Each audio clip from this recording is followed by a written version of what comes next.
men's pro singles.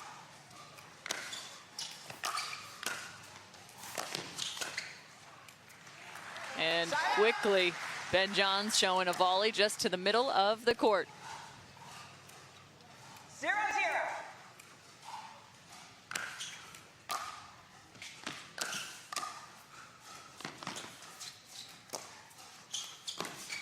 Did you say something about a drop volley, Dave? I did. I appreciate the young man doing that right out the gate here. But, you know, you have to have the quickness to know that you're going to get into a cat and a mouse game if you bring them forward like that. And he has that two-handed roll that was beautiful right there to get him off to a good start. Outstretched and out of bounds. We will play singles 2 out of 3. Doubles competitions will be played 3 out of 5. Games to 11.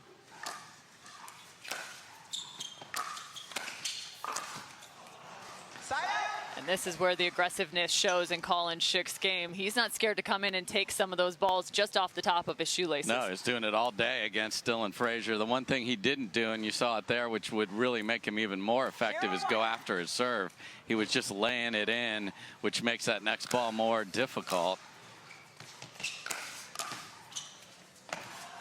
And again, look at this drop volley. That's wild. It's absolutely different. The players aren't used to that. Yeah. Nobody's doing that. It's all about keeping them at the baseline. Yeah.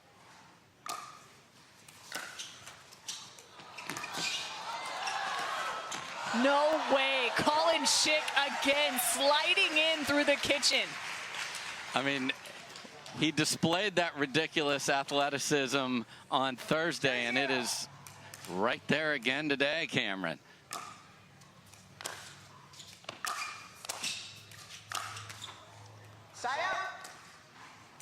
Then keeping that return back to the middle. I mean, just seeing that 30 on the scoreboard is just jarring underneath the 1 with the seed. That's a good point. Little inside out for Ben Johns. His first point now on the board.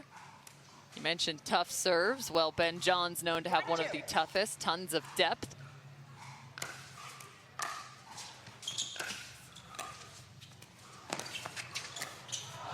Oh, he had a perfect setup.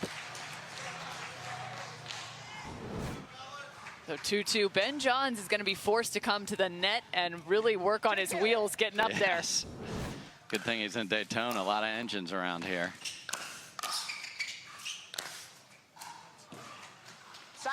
Long. Yeah, it is bike week here in Daytona Beach. The engines have been roaring for the past 4 straight days.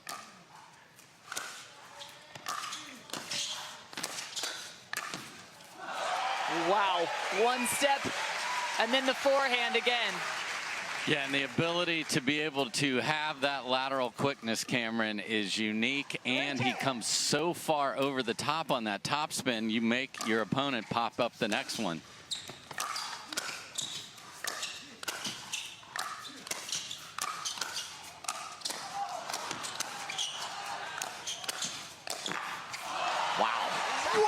Hands battle, men's pro singles. You gotta be kidding me. Are there 2 ghosts playing doubles? Because we don't ever see that in singles. 2-3. That is just electric in terms of movement.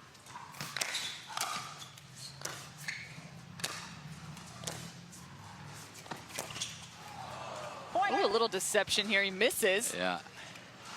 But nonetheless, some trickery. Yeah, that's what you can do with that two-hander. Hold it there until the last second. He tried to pull the left hand through and caught the net.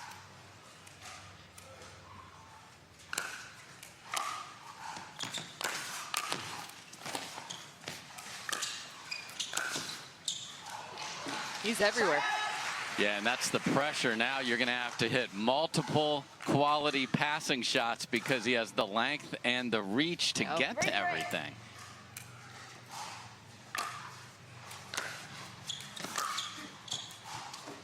And you see Ben's returning everything to the forehand side because the backhand was on display Thursday. That's all he's seen as far as history from the young man, so he's keeping him away from that backhand.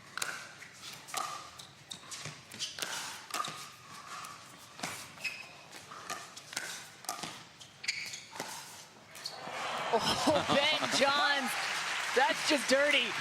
Yeah, you saw Shick looked at that, took a step to the right and went, uh-oh, that's going to the left here. That's that bend backhand that he can hold so well. But the pace of this is unbelievable. I haven't seen a singles competition like this.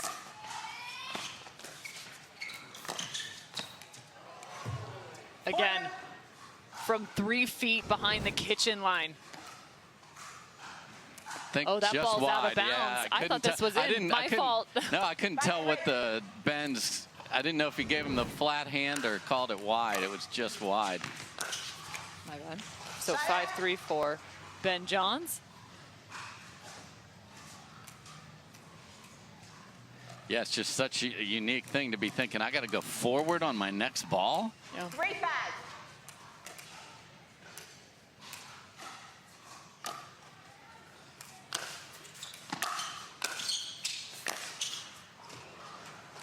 Ben just moving his right shoulder out of the way. That ball's long. Yeah, Ben said I'm wearing all blue, so he's got the Tar Heel blue on today for Mr. Shick to look at. Point. Ben Johns, just 23 years of age, 6 foot. Now residing in Austin, Texas, originally out of Maryland.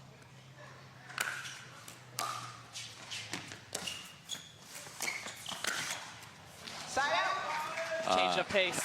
Yeah, fortunate for Mr. Shick there. And it's ironic that Ben is playing against a Collin, too. Let's just put that out there. I was just waiting for me to say Collin Johns on accident in this match. Oh, he slipped. Oh, he slipped. What a bummer. That was an insane get on the backhand side. Here's a look at it. What a bummer, because he would have been there. 6-3.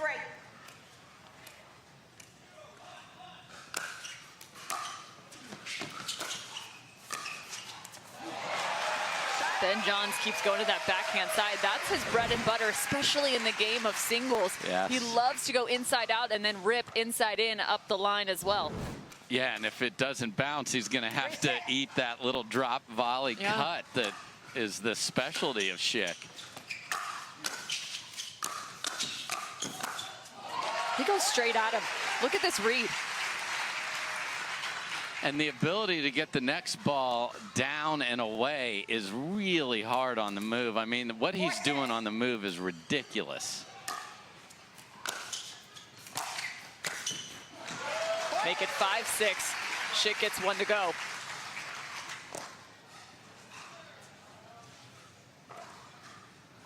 Ben Johns in a different position right now, facing off against an opponent he has never seen before.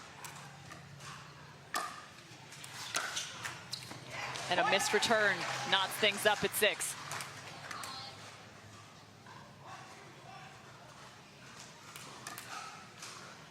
You can see how hard he's having to work already.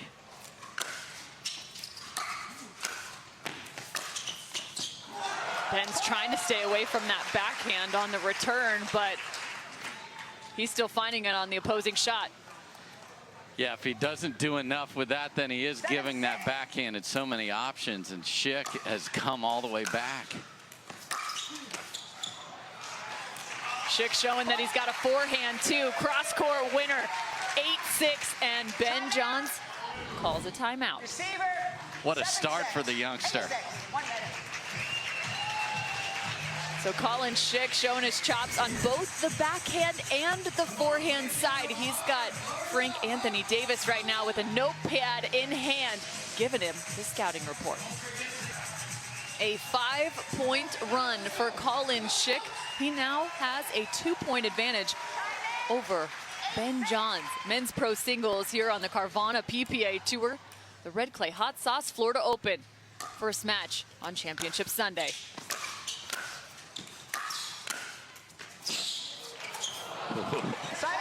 What's crazy is almost now you believe that anything's possible with Collin Shick on that backhand side, just flinging those balls. 100%. And you saw that Ben did change and return to the backhand there. Side. So we'll see if that continues.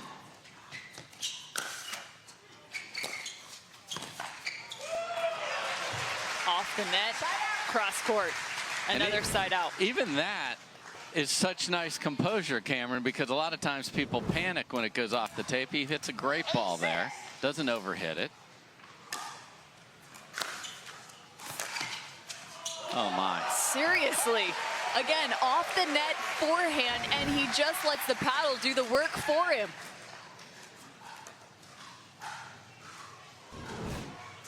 That's 3 inches out of reach for Ben Johns. 9-6. Forehand, up the line.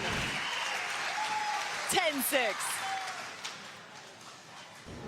7 in a row and has a game point.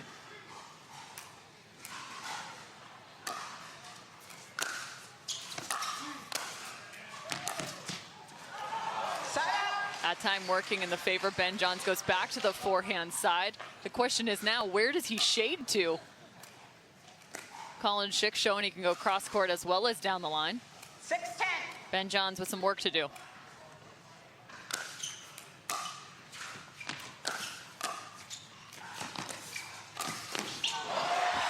Oh, Ernie from Collin Shick. So he drops it, brings him forward, sees the paddle position of Ben. The only place that can go is up the line from there, and he's athletic enough to cut it off.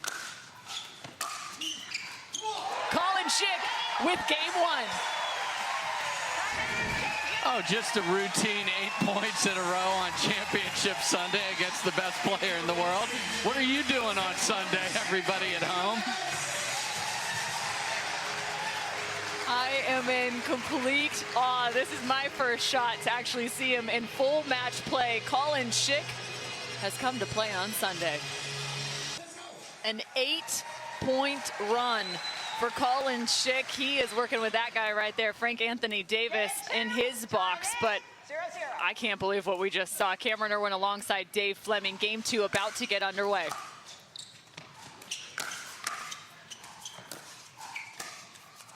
So Collin Shick, if you're just joining us, he came into this tournament as the 31 seed in the qualifier. He played 7 matches to get to this Championship Sunday final versus Ben Johns. Right now, he is a game up on the #1 seed.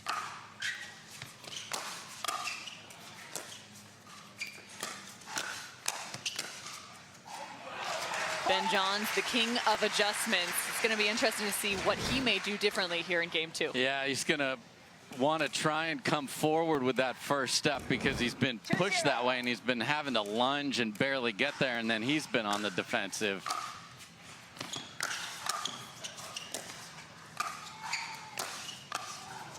Oh my. Outstretched Collin Shick with an angle he's only capable of. Side out. That went a millimeter over the net at the most severe angle, Cameron. Come on.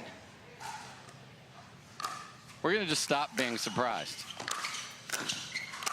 I don't know if that's possible, Dave. 1-2. And usually you don't get just the crowd just revved like crazy in singles because you don't have the crazy wild shots. They are so into this. It is awesome. 1-2.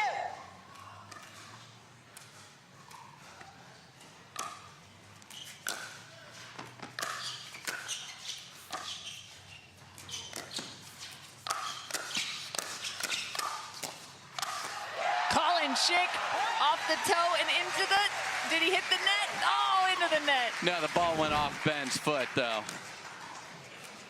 So that's Collin's point. Get it. Yes, okay. yes, yes. Hard to tell from that angle. Yeah, no, that overhead went off the left foot of 2-2. Ben Johns there. So 2-2. that'd work in your old sport, Cam. Volleyball. Yeah, I don't see any paddle touch the feet yet. No. I mean, this is electric. So side out for Ben Johns. 2-2.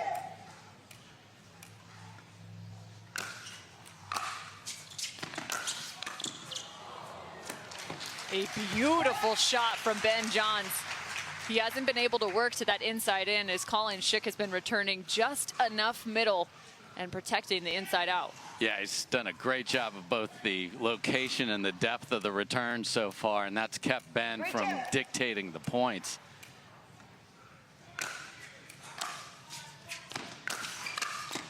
And a second, exact same. Ben Johns curling that back to the line. Yeah, just a little too shallow in the court on these returns, and with that cut, if it sits up like that, it gives Ben a real good look at ripping it past young Mr. Shick. Point. There's the tough serve of Ben Johns. 5-2. 5-2.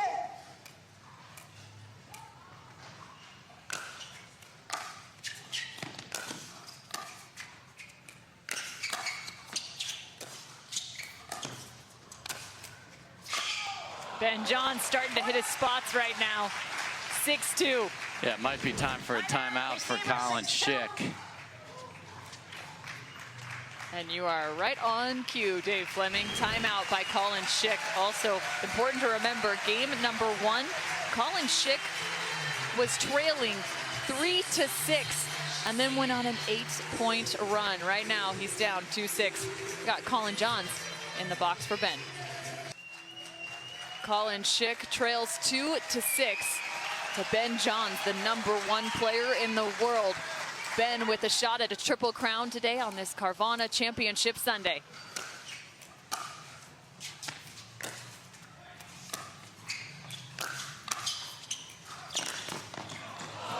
Ben Johns was all over it, but a little too all over it, out of bounds.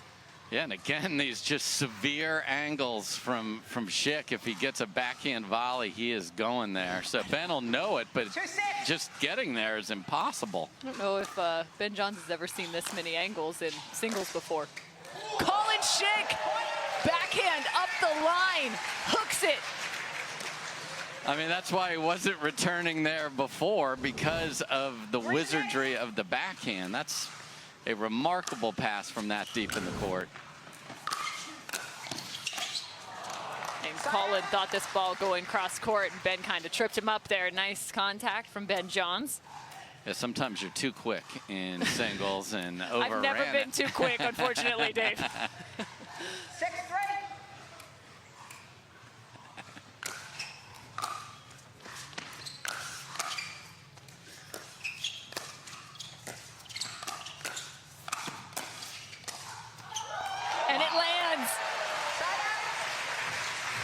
And Ben isn't used to a new player being willing to do this. Cat and mouse, he's attacked him. He's gone right at his body. He don't care.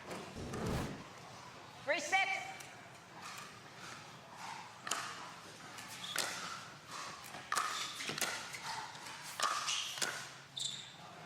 Looks like he's out there running suicides right now. Running some wind sprints is Collin Shick. Ben Johns making him work. We're right back at that same spot. 6-3 with Ben Johns in the lead, mirroring game 1.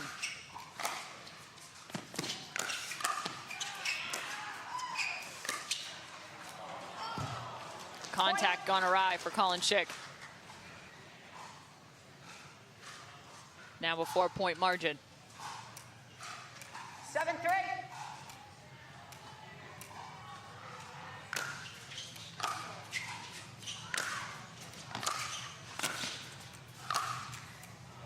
A tough serve from Ben Johns kept Collin Shick at the baseline.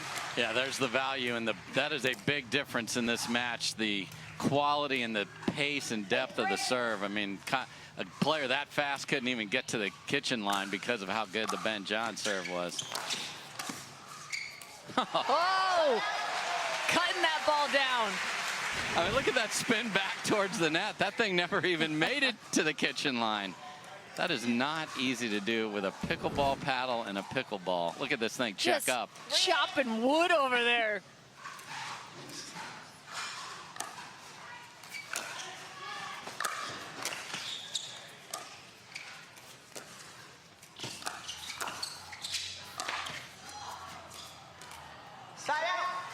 out of bounds. Again, Ben Johns needs this game too after dropping game number 1. Singles competitions being played 2 out of 3.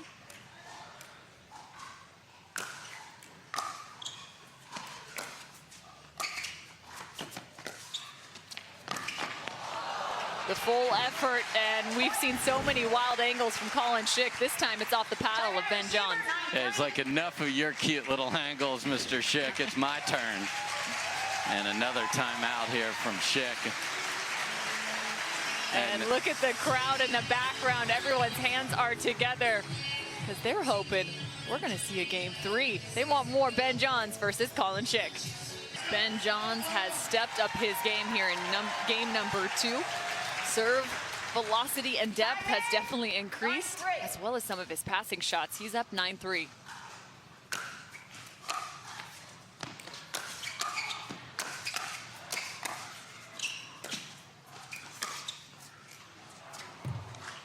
Just out of bounds, says Ben Johns. And again, Ben's firing right at Shick, and his hands are good enough to handle it, but quickly a game point here, Cameron. 10-3.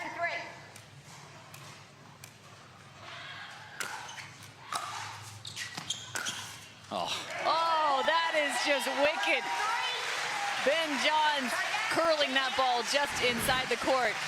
We're going to 3. Enough highlights for the med student. I want some of my own, says Ben, and I wanted a 3rd game. The crowd wanted a 3rd game. Let's have a 3rd game, Cameron.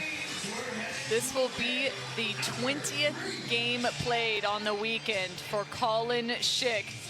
He now faces one more versus Ben Johns. The next step forward, will it be Collin Shick or Ben Johns? 1 game left to be played in this pro singles championship match. Shick just missing the 3rd. Cameron Irwin alongside Dave Fleming as we get game 3 started here for the Red Clay Hot Sauce Florida Open Men's Singles Championship game. 0-0.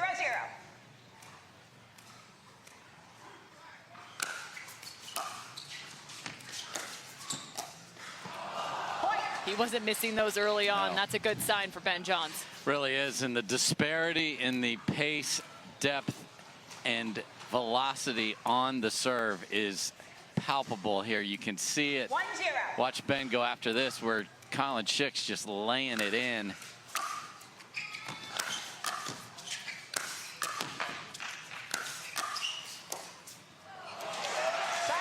So a better job on that return. It was, even though it was a little shallow, it was low enough.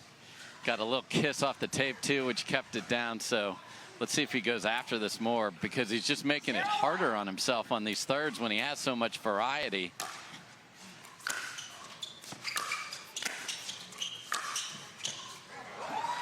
Ben Johns doing a really nice job on his serve as well as his own return. That ball within the last foot of the court. 1-0.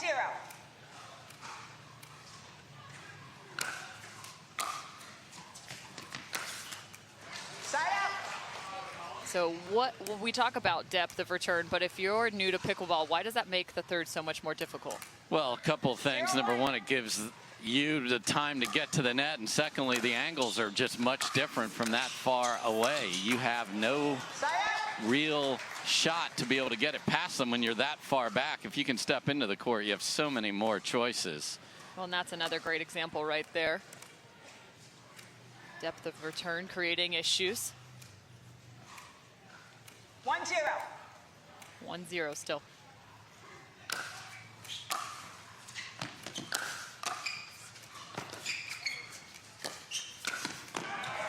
Collin Shick really likes to flip this ball from the backhand all the way across court. Ben Johns has a good read on it now. Yeah, so that's the read is the magic word you just said there, Cameron. Now he's on it, and you can see split step ready to explode over there. And if that isn't on the ground, Shick is in trouble.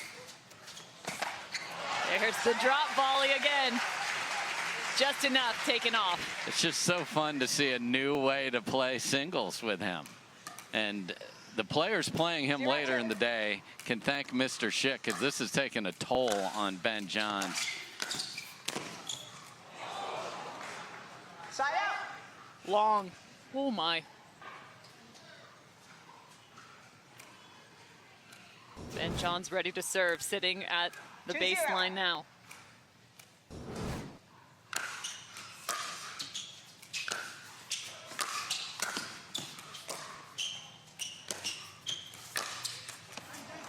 Point. Got caught too close to his body. Yeah, and there you see again, the serve's so good that Shick can't even get to the kitchen and take that advantage as the receiver. So really smart adjustments from Ben Johns here. His game play came up a little bit, and he's been in command, as you can see from the scoreboard.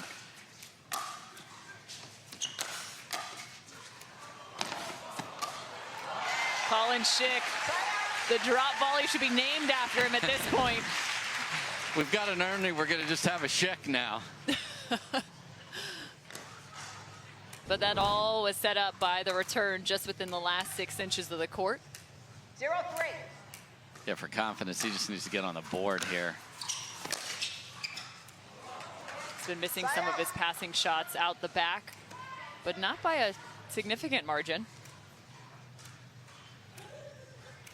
Yeah, the question is always, can you sustain that high level of play at that amazing 8-point run in game one? Hasn't been able to match that again since.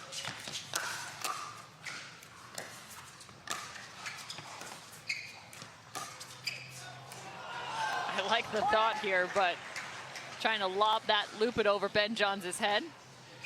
Yeah, he tried to trick that with just, I'm going to swing heavy but slow with the pace because he's going to brush the backside of the ball, but slid it too wide. Oh. Yeah, that got too much of a bounce. Ben Johns, cross court. Yeah, Shick almost gave up in the middle of that. His facial expression was like, oh, I didn't get that one where I wanted. Oh, darn. Ben Johns now on a mission. 5-0.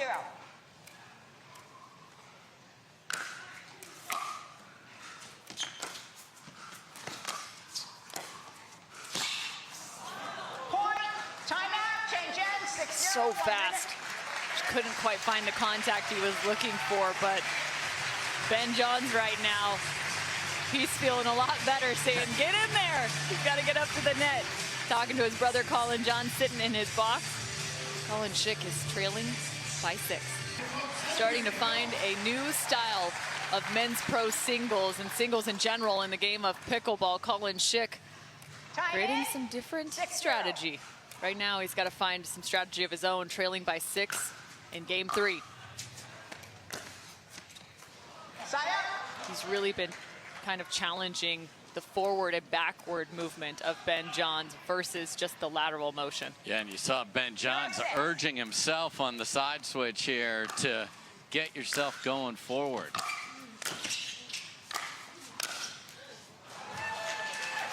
Tight over there. Tight call. Collin calling that ball in. Yep.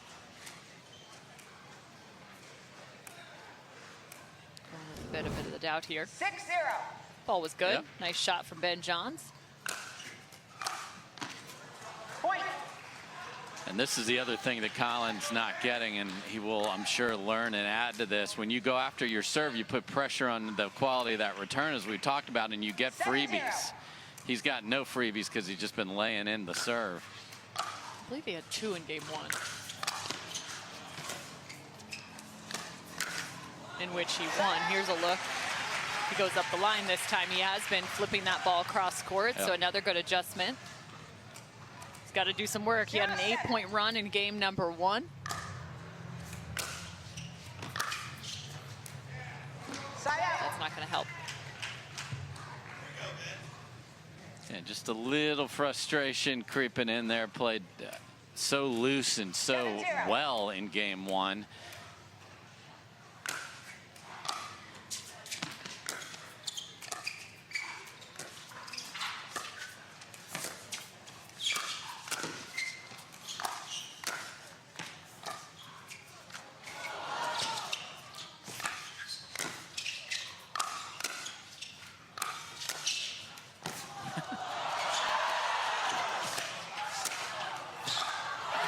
Wow.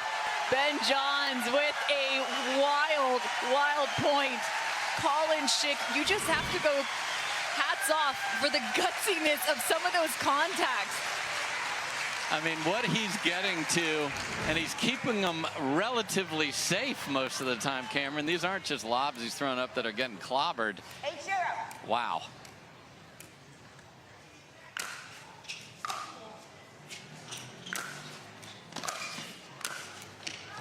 Right now, Ben Johns is one step closer to a pickle here in game 3.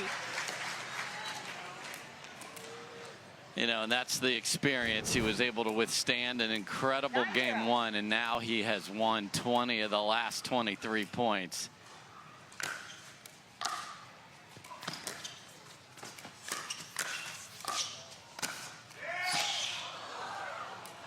Oh, trying to get there.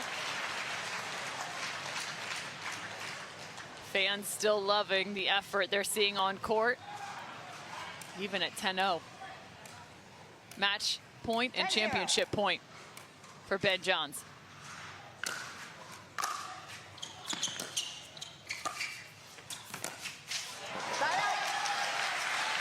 Again, the Collin Shick angle. Fight until the end.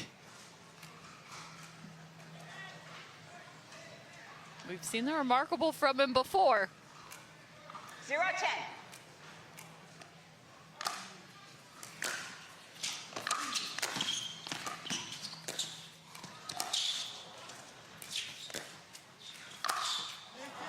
I like this, Ben Johns playing that ball. Yeah.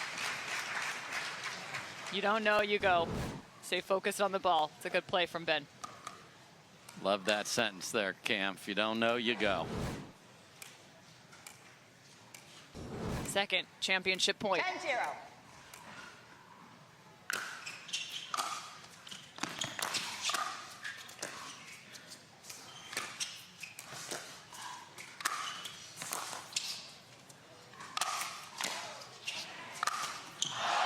Ben Johns, victorious in Florida.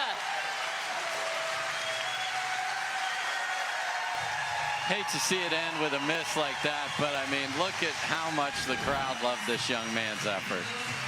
Collin Shick may have not won the championship, but he has definitely won some pickleball fans. He dropped game number 2 and game number 3. Ben Johns, though, he's number 1 for a reason, made massive adjustments and increased his level of play in game 2 and game 3. Look at that, 11-3, 11-0. The man was unrelenting. Welcome back. I'm Cameron Blackwood here with the winner, Ben Johns. Ben, what a match out there today. Collin Shick, probably the tournament of his life thus far, coming in from the qualifiers. But how do you prepare for someone you've never played or even ever seen on tour before this weekend? Yeah, first off, I'd just like to say congrats to Collin. It was an incredible run from the qualifiers to the finals. That's amazing. And I just love to see new people in the final, and obviously he's got a ton of skill, an incredible athlete. So really looking forward to see him more. As far as preparation, I had to go and watch video of his play yesterday because I think this is his first tournament ever. So the only footage I got was from his Thursday singles. So I had to study that and develop a strategy. And he did a lot of drop shots early on, started to get a lot of momentum, took that game 1. What adjustments did you make there before heading into game 2 and that carried on to winning this match? Yeah, he was really carving his volleys, dropping a lot short, really taking it off the court. So I had to be more kind of a forward approach, coming in behind the ball, even if I didn't feel comfortable doing it because he was leaving some short. But yeah, a ton of really tough volleys, and definitely had to make an adjustment there. All right, well, you have a long day ahead of you looking to triple crown today. We're going to get Jeff from Red Clay Hot Sauce, my apologies, our title sponsor today, to present the trophy. Thanks, Cameron. Ben, on behalf of Red Clay Hot Sauce and the PPA Tour, congrats on another trophy. Congratulations, Ben. She's 28 years old. Quick first volley for Lacey Schneeman. Yeah, she had a great winner in the first volley of the first rally in the semis, too. So, again, first touch winner. Welcome to Sunday, Lacey.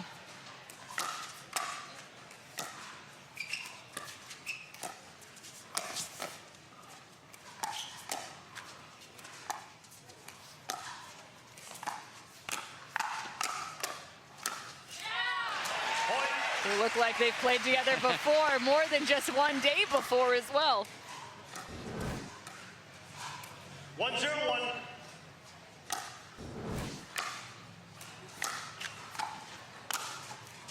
Overhead for Lacey Schneeman. And a second point on the board. We will play doubles competitions 3 out of 5 here on Championship Sunday.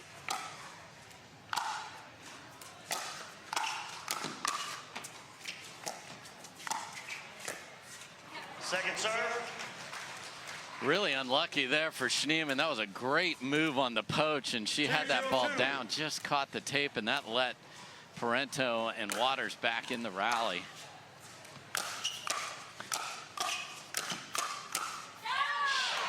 And Schneeman, look at her closing in the middle. What's going on with these first-timers on Sunday? Just coming out smoking. 3-0-2. Lacey Schneeman played club tennis at the University of Southern California.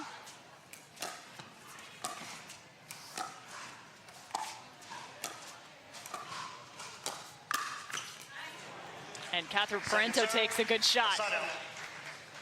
Yeah, went to the outside hip and just couldn't quite get the paddle up and in front of her, but great start for Schneeman and Kawamoto. Point.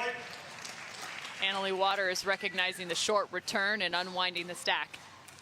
And that's the danger, and they'll do it all day because of the lefty-righty.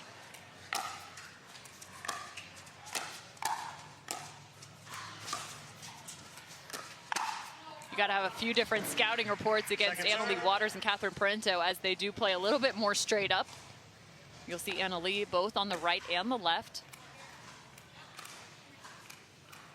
1-3-2.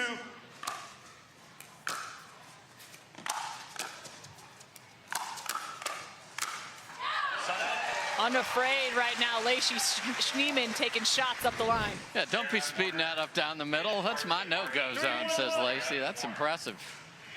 Great read on that, and you know, sometimes you see it and you don't finish it. She's doing it every time.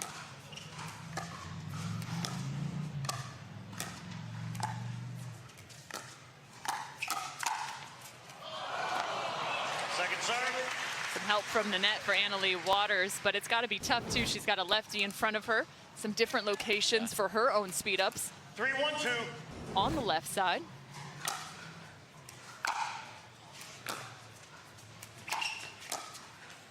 Set out. They earn the ball back.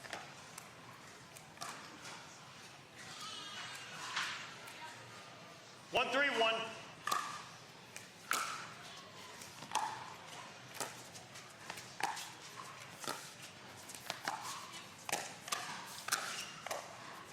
Some great placement from Schneeman. She worked that point. Yeah, just doing a great job 1-3-2. patrolling the court as a lefty on that side with her partner. Just really well done by Schneeman. Set out. And it's the outsides where you want to go against this team. They keep putting the ball in the middle, and Schneeman is shutting it down.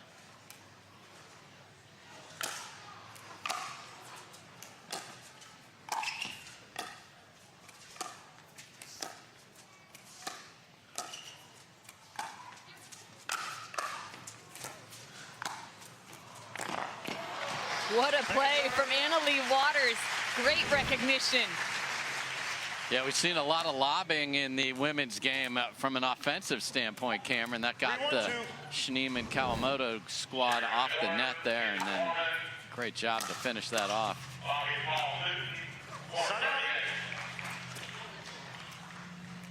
So another side out. We've been going back and forth here in game number 1 of the women's doubles championship match.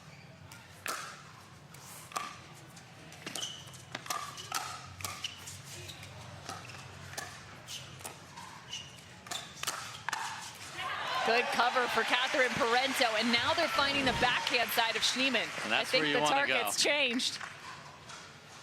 That is the target.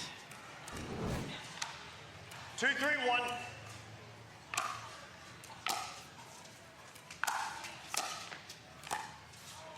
Second serve. Of course, Major League Pickleball will be back right on these courts, and Schneeman was the last lady picked in the premiere. She deserving of perhaps an even higher pick in the future. Without a doubt, playing alongside the rest of the New York Hustlers. Schneeman had some big-time games for the 3, 2, MLP 1. back in Mesa, the first event. Second event will be right back here in just 2 weeks' time.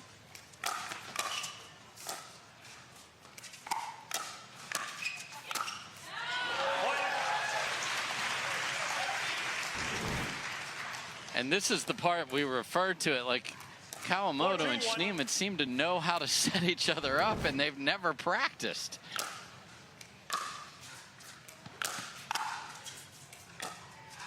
Second Jake serve. Kawamoto, also a twin to Jackie, who's surely 4-2-2. tuning in, one of her biggest fans. There's a lot of love on social for her. No doubt. Side out. Again, finding that backhand cut. 2-4-1.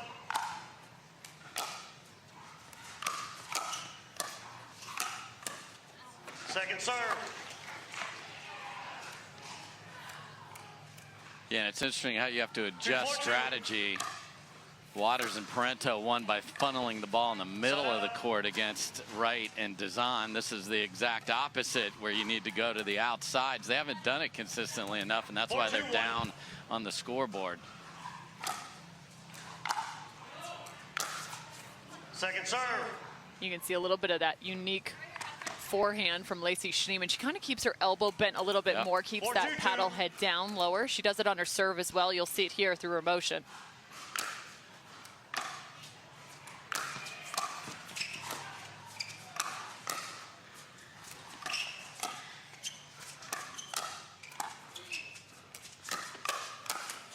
Side out. Kawamoto taking a shot and a good counter, though, from Catherine Parenteau. Yeah, Catherine's been doing it all week. The counters, the defense. That's why she has a chance for a triple crown today. Point. Yeah, wild. Catherine Parenteau actually beating Annalie Waters, Yes. her own partner, to be able to make it to the final. 3-4-1. Catherine also winning the last women's singles title in Minnesota. Second serve. Little flick here from Schneeman. Yeah, really good, as you mentioned. Not the tallest lady, but long, and really uses that reach well to hit down on that backhand volley.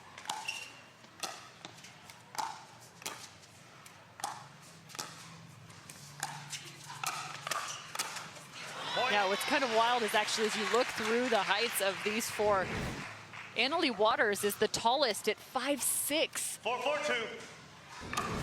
Catherine Parenteau just 5'5".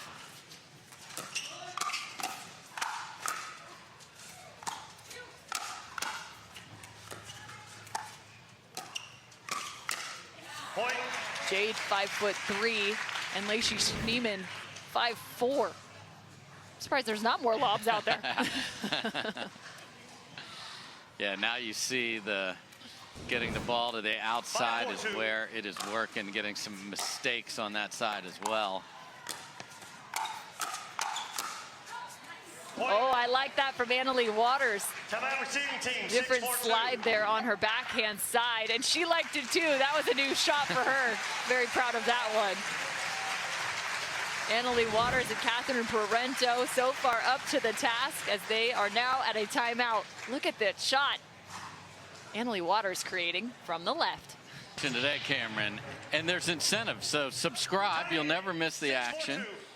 And then you can win prizes from all of our great sponsors. So get in there and get involved, folks.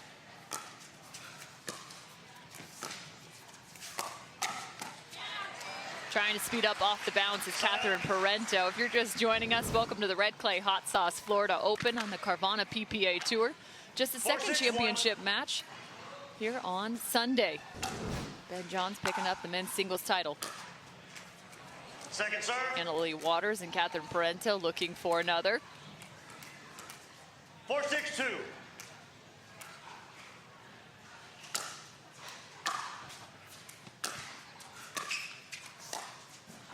Side out. Another side out for Parenteau and Waters. 6-4-1.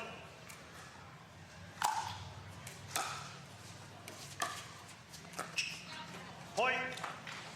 This ball diving to the left foot of Lacey Schneeman. 7-4-1. Second serve. You can see how much the target has shifted, Dave. Yes. And the score has shifted with the 7-4-2. target.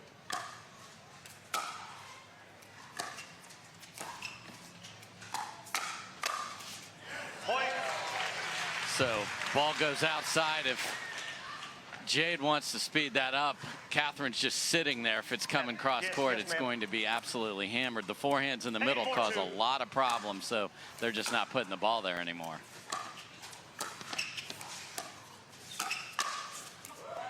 And again, finding some success going up against Jade, and then all of a sudden cross court.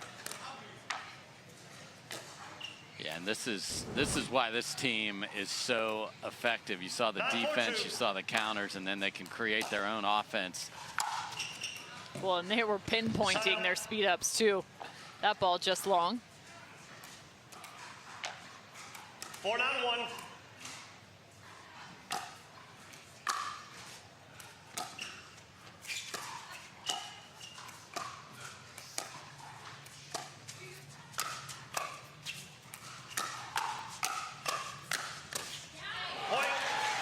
Well defended by Jade Kawamoto on the lob. They've tried to go over her head a few times. 5-9-1. Yeah, it's trickier to go over a lefty down the middle because that's her paddle side. So you want to get that closer to the sideline.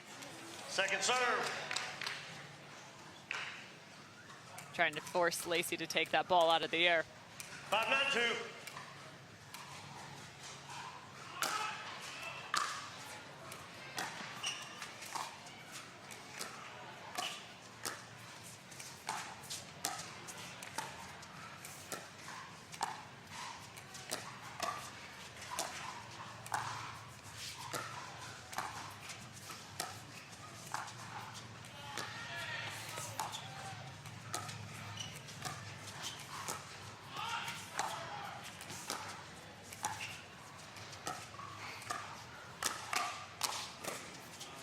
A well-played point from Lacey Schneeman.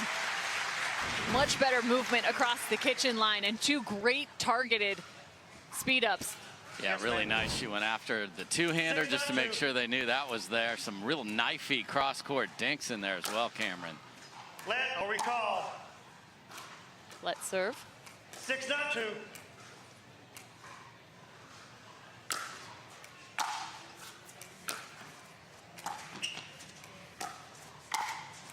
Point. Make it 7-9.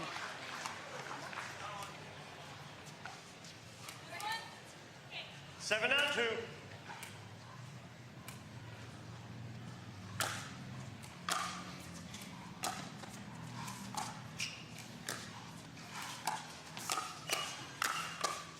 This time it's Jade reaching in. Southbound receiving team, 8-9-2.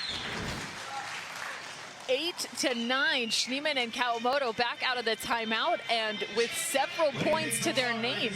Jade looking to cover middle. Really well done there. And again, they're more dangerous in the middle. They got pushed wide. We saw Schneeman stand up to that pressure, though, with some really nice cross-court dinks and then sped it up down the line. And after a little bit of a shaky middle part of that game number one, they looked very comfortable out here, and it's 8-9. So 8-9 now. It was a 4-point run for Schneeman and Kawamoto. And you can see what's coming up next as Austin is just around the corner. Next weekend, we head to the great state of Texas, March 16th through the 19th. Then we'll be right back here in Daytona Beach for MLP, the second stop in that series, March 23rd through the 26th. And then it's off to Utah for the Red Rock Open, April 4th through the 8th. And then my home, Yes. Newport Beach, California. I mean, come on now, it's a beautiful place. Beautiful. To be. Doubles only, so the double shootout out there, thanks to Vizzy. And hey, that QR code, scan it, you'll get the whole year. If you live near there, come play where the pros play. So it's great to go. We're going coast to coast. The Atlantic's right over here. You're a left coast girl, so got to give equal time to both oceans here. Come on.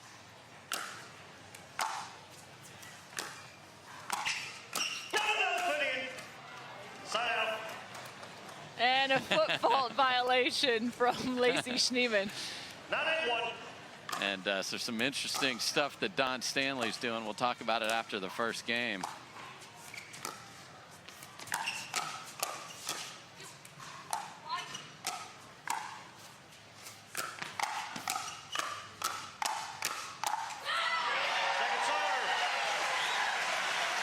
That's just a brilliant point from Lacey Schneeman. With that backhand, she's able to go down, and then she's getting that forehand and is not missing the chance to finish off these rallies. Oh, paddle clink. And that's one I want Jade to let go cross court to Lacey, because she's engaged and has that angle coming to her. She has more options.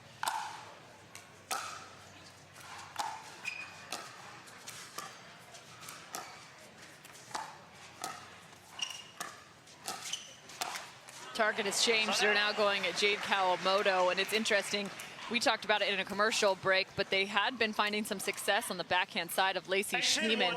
However, she's got a little bit more aggressive with her own footwork, working inside out and finding some offense. Second serve. There's a nice volley. Backhand of Annalie Waters.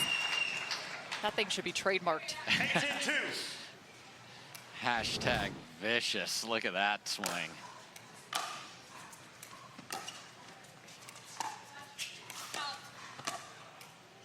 Ball out of bounds. I believe that's the right call. Point. I can't overrule. So let's see. They do have a timeout, so they could challenge it. Point. Okay. Ball called out of 19-2. bounds.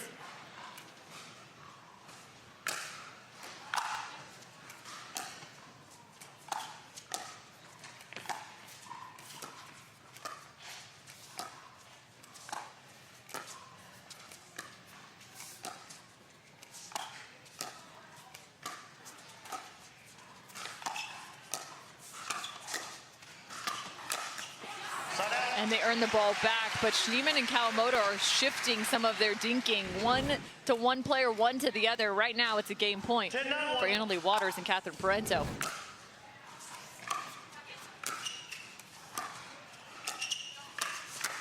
Point game, switches. He tried to find the Scorpion, but unable to. So game number one to the number one seed, Catherine Parenteau and Annalie Waters with the first.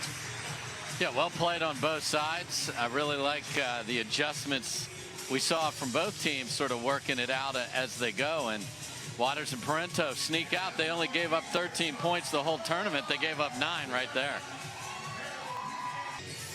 Welcome back, everybody. And quite a moment going on. You see Don Stanley working the electronic scoring. It's getting us ready to add so many features.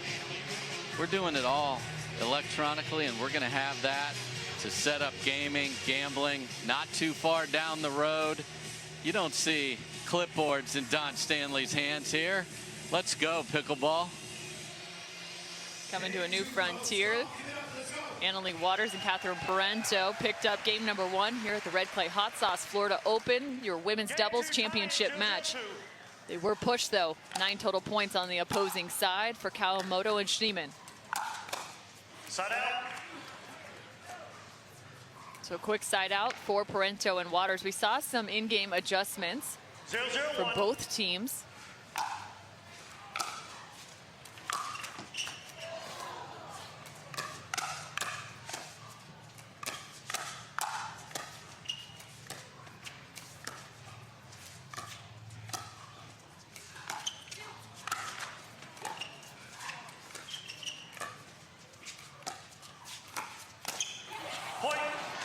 Wow, moving the ball around every inch of the court, the lob, and then up the line. Yeah, I love the footwork on both sides here, and you see they're going to stick with Catherine on the left side here.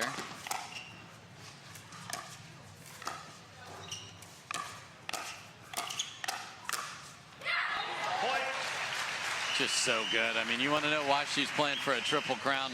The whole package right there from Parenteau.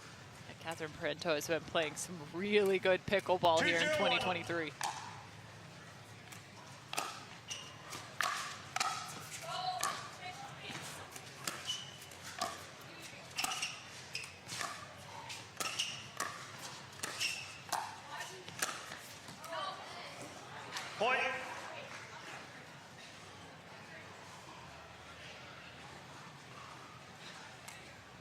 3-0-1. Real good start for the top seeds. You can see how good their movement is. At one point, they were lined up Second serve. in an I formation and able to work that out while the point is in 3-0-2. progress. That's great communication.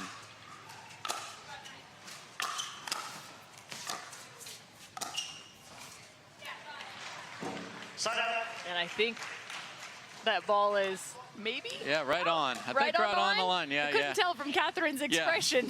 Yeah, the nodding of the head, I think, was like, yeah, I'm begrudgingly going to say that did catch. Second serve.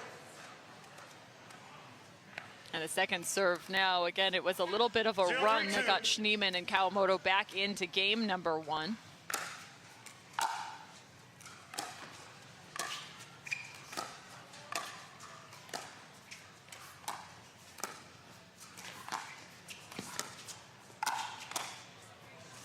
Side out. Yeah, and that's the pattern you would expect to see in this particular matchup. The just 3-0-1. vicious two-handed roll dinks from Annalie Waters, really trying to break down the Schneeman Second serve. backhand. Looks like right now, though, Annalie Waters is finding some success, 3-0-2. except for that last ball against Jade Yeah. Kawamoto. That line-to-line battle.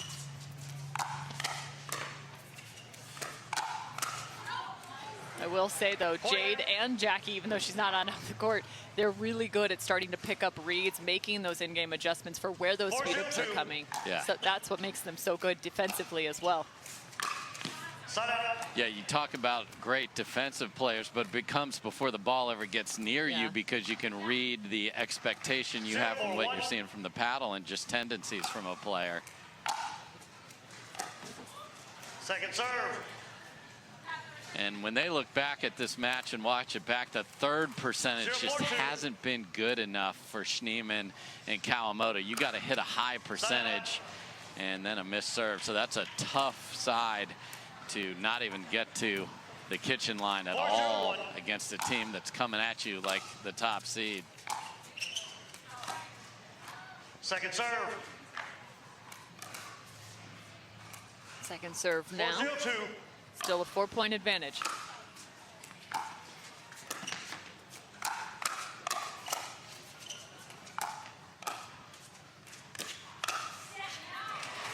See, and there's the adjustment again. Nice job by Jade, a little bit more preparation. Yep. Parenteau was sitting backhand, followed up by a backhand, and got tagged in the paddle side shoulder.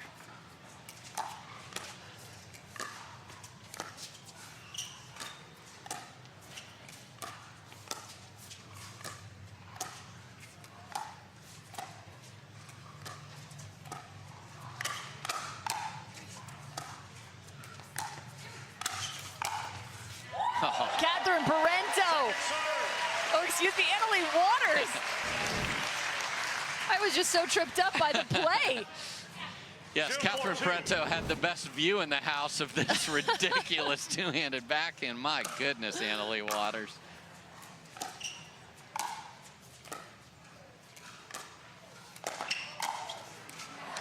That's what you call a setup.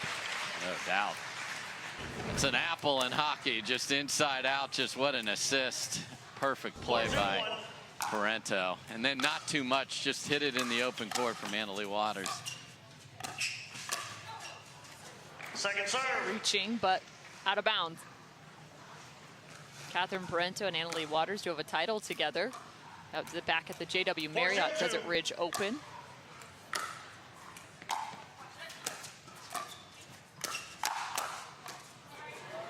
That ball came back quick. Yeah, a little flinger. That's when the paddle catches the ball and then slides all the way down the paddle, so you get that slingshot effect, and no way to catch up to that one for Parenteau.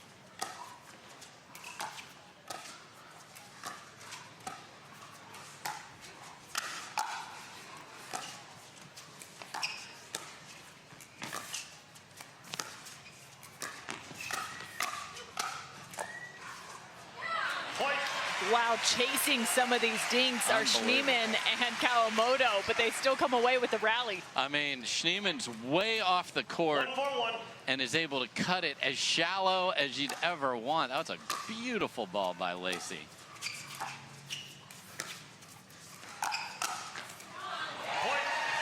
Annalie Waters pushed wide, looks for the middle, but she's got a lefty in front of her. Typically, that's a hard shot to have to cover if you're a righty on the right side. You saw Schneeman come way over there, but Jade's like, I got you, I got you.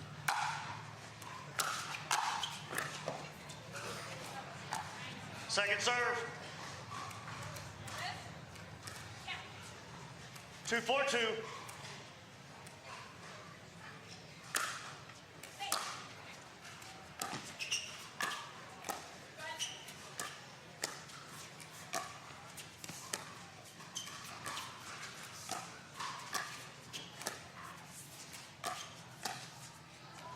Side out. Catherine Parenteau working her feet, finding the forehand as well.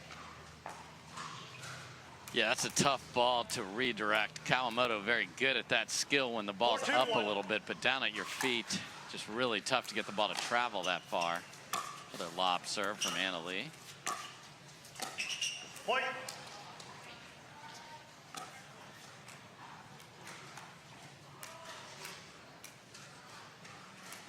Five, 2-1. Second serve. This ball right at the feet of Annalie. So if you're going to make a move right now, Schneeman and Kawamoto, this would be the time. Dropped game 1, 9-11. They need to find one additional side out. And then some points.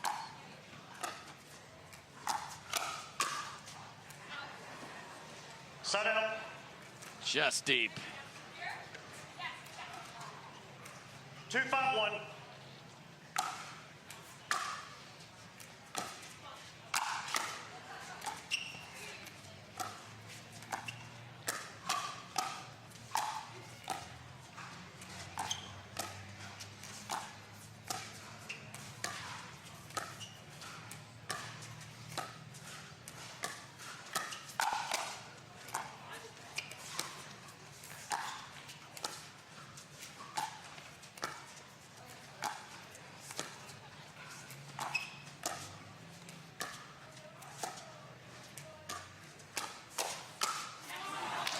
Catherine Parenteau's the one that gets it done. I thought Annalie Waters had another opportunity in the middle of that rally, though.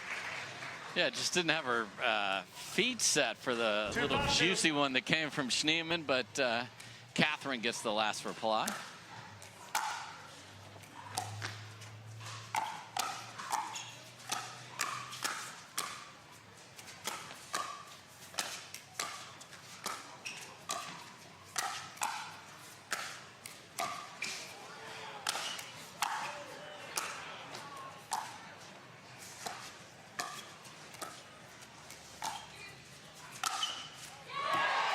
Baseline defense from Annalie and Catherine. However, it's the overhead from Kawamoto. I did not. I mean, if you came to be entertained, you are getting your money's worth today. Both the singles earlier from the gentlemen, and then these ladies are grinding out great points.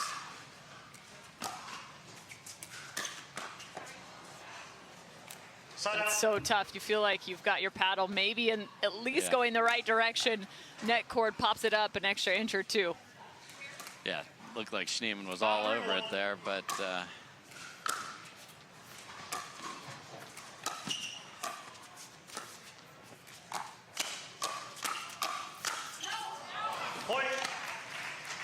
Hands battles is so tough after each consecutive contact for Lacey Schneeman. That paddle's got to get back up. Yeah.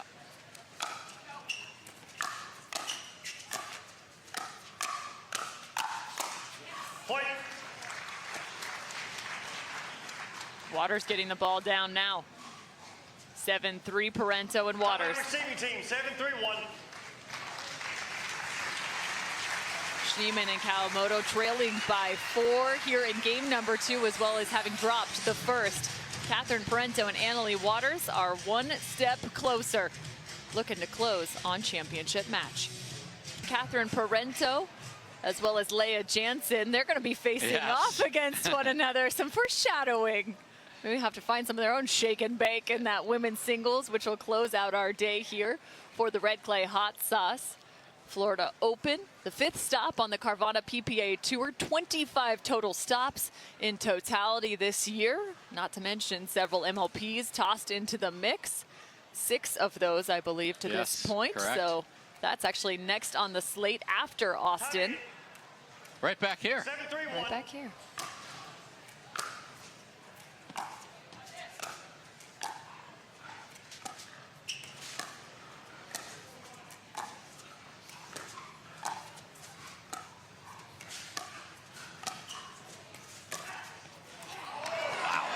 Yeah, wow is correct. Catherine Parenteau sliding that ball through the line. And all Schneeman could do is just give her the thumbs up back. That's just a terrific ball from Parenteau.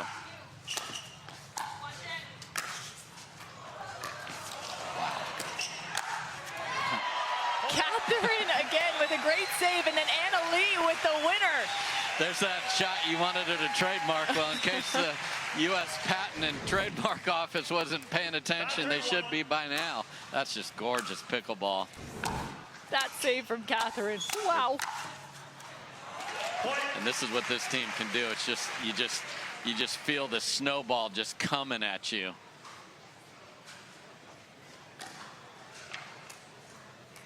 They might go timeout again here. Now they're going to hang in there with it. 10-3-1. Championship point for Parenteau and Waters.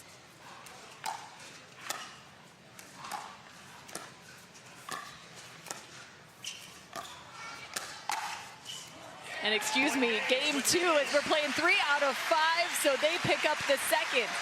Kawamoto and Schneeman have another shot to get back into this championship match as they trail 0 games to 2. 11-9, 11-3 here at the Red Clay Hot Sauce Florida Open. Annalie Waters and Catherine Parenteau up 2 games to 0 over Lacey Schneeman and Jade Kawamoto. It's definitely time to find some mojo if you're Kawamoto. I couldn't resist. I'm sorry, Dave. And I loved it. Keep it up.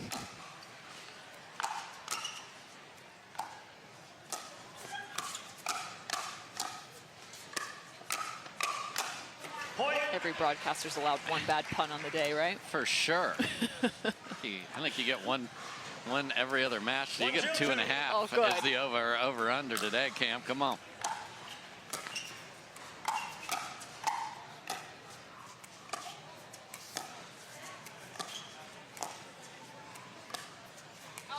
Out of bounds. So is there an opportunity for an adjustment from Schneeman as well as Kawamoto to get themselves back into this? Yeah, I think you go back to what they want to do, get up to the kitchen line, and then find the minute they have a chance to go with that middle ball right there. So that's what Lacey's just got to be, you know, even if it's a little below the net, anything they get in the middle, just go for it.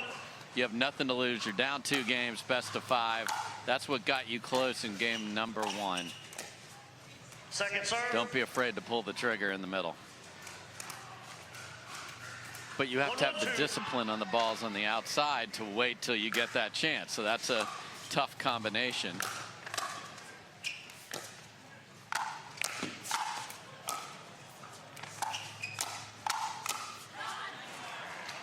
Jade and Lacey looking like they're going for it right now, though. Some uber aggressive steps in the middle of that. 1-1-1.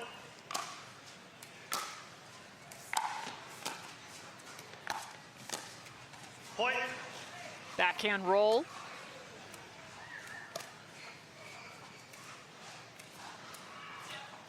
Two, 1-1.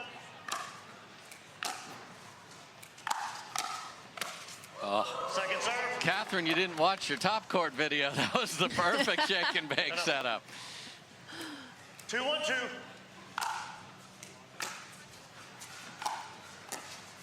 Point. Dropping again, trying to force Lacey to take that ball out of the air. 3-1-2.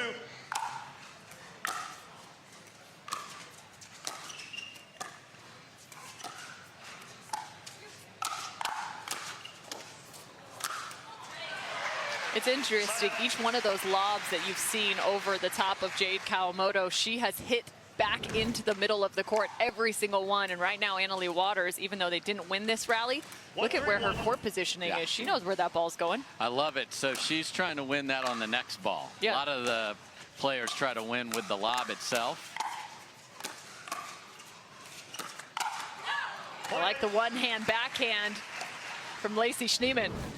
Yeah, so if you are going to hit an offensive lob, don't retreat yourself. Stay up there and be ready for a less pace on that overhead if you hit a good one and take advantage. But again, Schneeman and Kawamoto. There we go. Yeah, and instead of just cutting that ball back, she says, I'm speeding this thing up. And, you know, that's what I talked about. Like, maybe they'll go for the, you know, you said it's spike week. Let's slam that throttle down and go here. So far, it's working here in game number 3.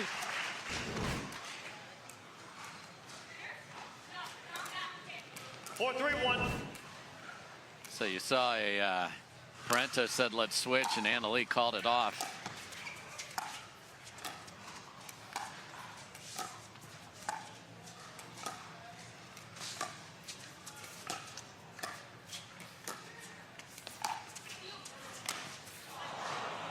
Oh, and to change the lob, this time it's Schneeman. Ball out of bounds. Yeah, that's a tough, because you're giving away your lobbing when you're pushed backwards and then leaning back, because you have to get the paddle swing. That's a great ball from Annalie Waters there. Ouch. Yeah, but Lacey Schneeman definitely looking to be more offensive on that backhand side, using the outstretched arm. 3-4-1.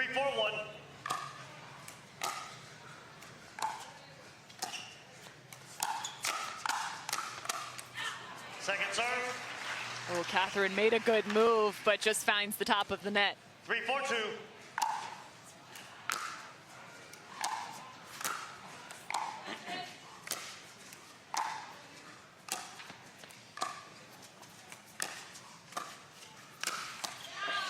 Catherine nearly in a full split. I've seen her do it before. If I did it, we'd be calling 911 right now out there, Cameron.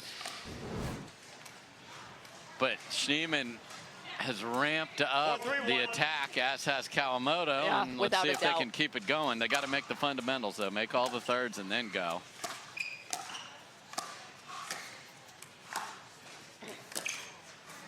Second serve. Even off the bounce here with the two-hand. Yeah, and that just can't deter it. Just keep going. You're going to have some misses when you play that way.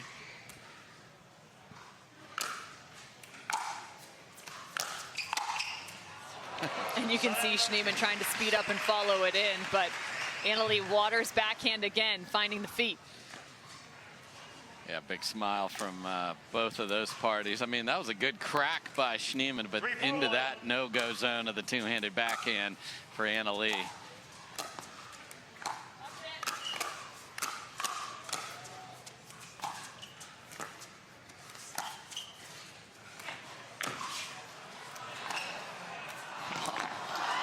Annalie Waters from the baseline to the kitchen line.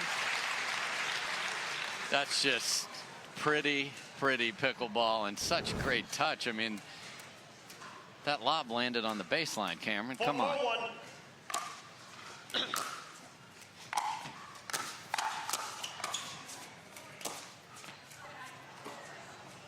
Schneeman's just taking shots left and right now. 5-4 though for Parenteau and Waters. 5-4-1.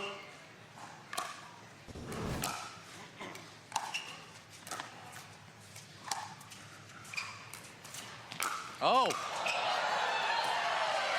Change the lob location, but the tweener from Lacey Schneeman. Off the lob, you gotta be kidding me. Add her to the highlight reel. 5-4-2.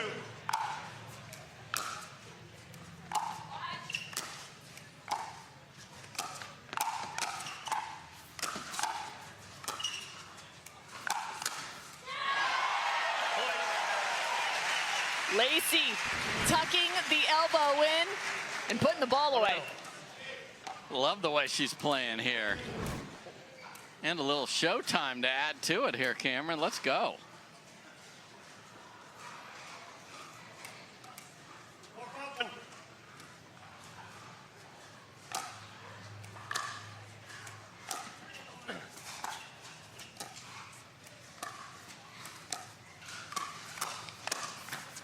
Oh, she caught the first one here. That was just an incredible getting the first right.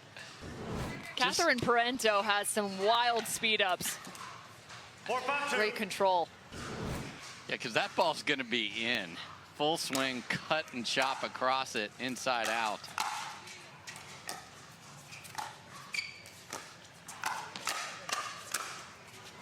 Side out.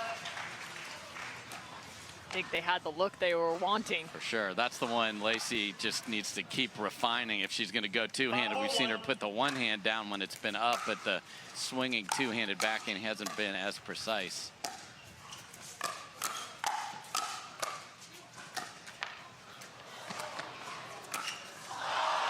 Oh, she had her in trouble. Tries to flick this right back at Annalie Waters. And that's the smart shot. You know you have a player retreating to get out of the kitchen. Give them the ball back. There's no chance they're going to be set.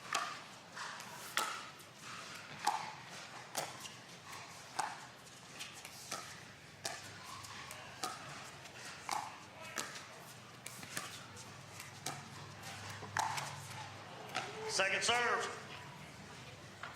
Dropping that left foot back, trying to find the speed up. 6-4-2.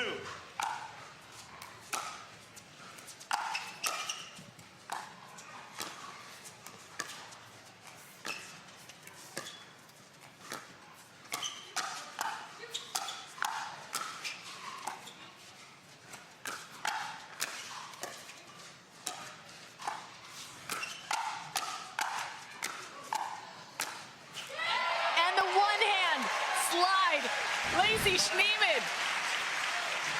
That's why we love the women's doubles right there, Cameron. What a great rally. All four ladies engaged. And then look at that filth. 4-6-1. Not very many women have a one-hand backhand No. quite like that.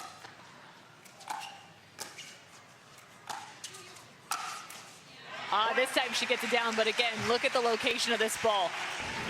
She got a better hop on that. Yes. Good Better read. Yeah. anticipation.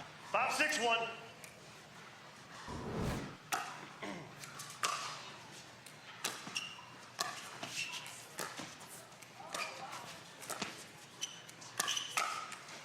Couple defensive serve. dings from Lacey Schneeman, and then hooking that ball, Catherine Parenteau.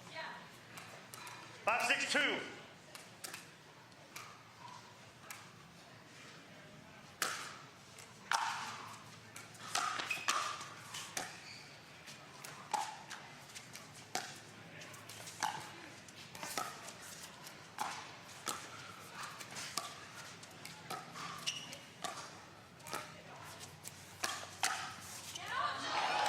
The slide from Jade Kawamoto, but this time it's actually to the interior. Yes.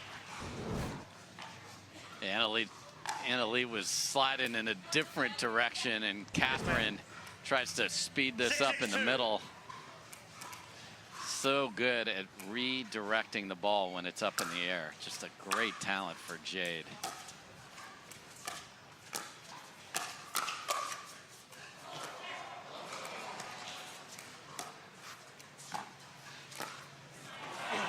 Couple balls just off the net cord, falling each direction. So a side out now at 6-6. 6-6-1.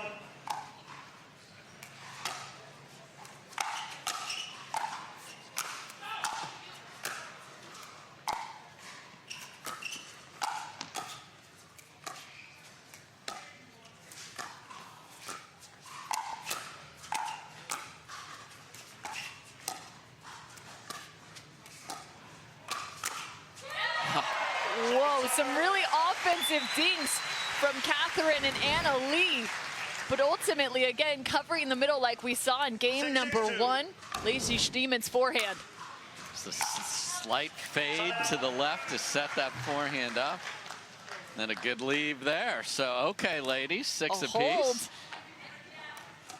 6-6-1.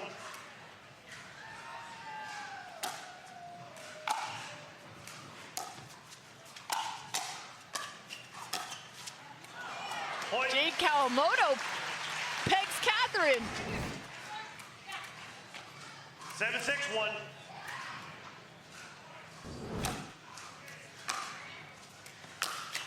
Second serve. But that's the one you really want to have. They've been feeling good. You got a tag on your opponent the point before.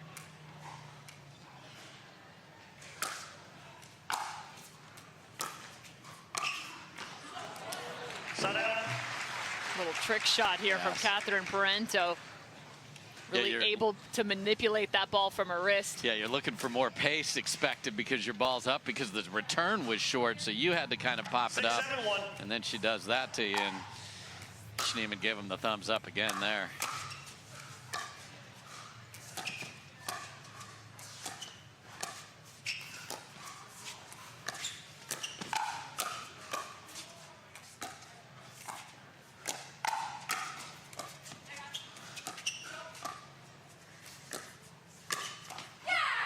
Catherine waited for the right time. She's also got the little poke. Yeah, and again, it's tough when you have the lefty and the righty because you want to stick your paddle in there. I think Schneeman's going to be in a better position to handle this. It's still a great ball from Parenteau.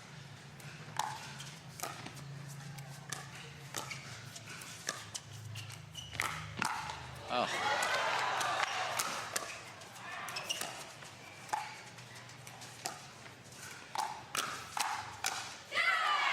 Sure what was the most impressive part of that rally. Annalie Waters with the ATP defense before it even hit the ground. I don't even know if that was going to be in. We'll never know, but it made for more excitement, so I'm all for it. 8-7-1. Point. 9-7 now for the #1 seed, and a timeout immediately called on the opposing side. Yeah, if you're going to change and you leave your return short, it's one thing if you leave it down the line, but if you do that cross court, you're just asking for trouble. So quick timeout, and just 2 points for a title are those two ladies right there getting coached up. We'll be right back. Just 2 points away are Annalie Waters and Catherine Parenteau from picking up yet another women's doubles title.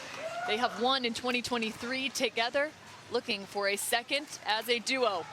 Opposing them, Jade Kawamoto and Lacey Schneeman.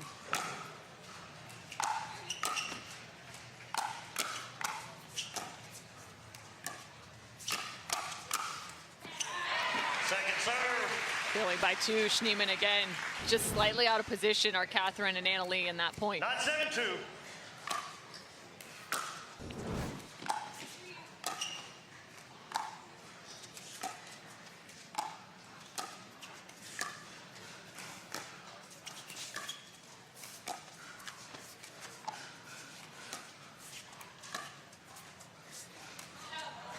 That's the first lob to have actually been sent out of bounds.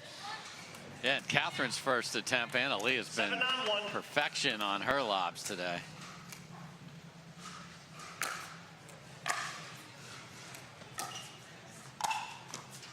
Second serve. And just right into the body of Schneeman. It's a great way to keep somebody honest on that left side that has just been so aggressive in the middle of the court. Just go inside out to their outside hip and let them run into the ball.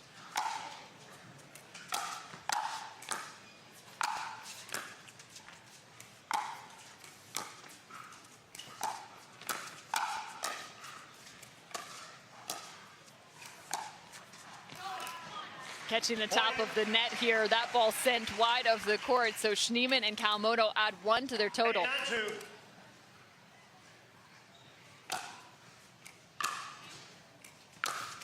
Side up. That's those fundamentals you gotta have on the comeback trail there. So see if they can get it back.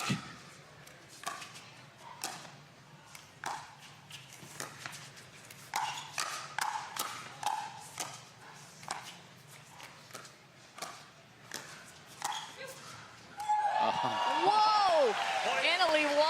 jaw just dropped. She can't even believe she made that shot. She wants to get that added to her game, and if she's got that added to the arsenal, look out, everybody. This is ridiculous.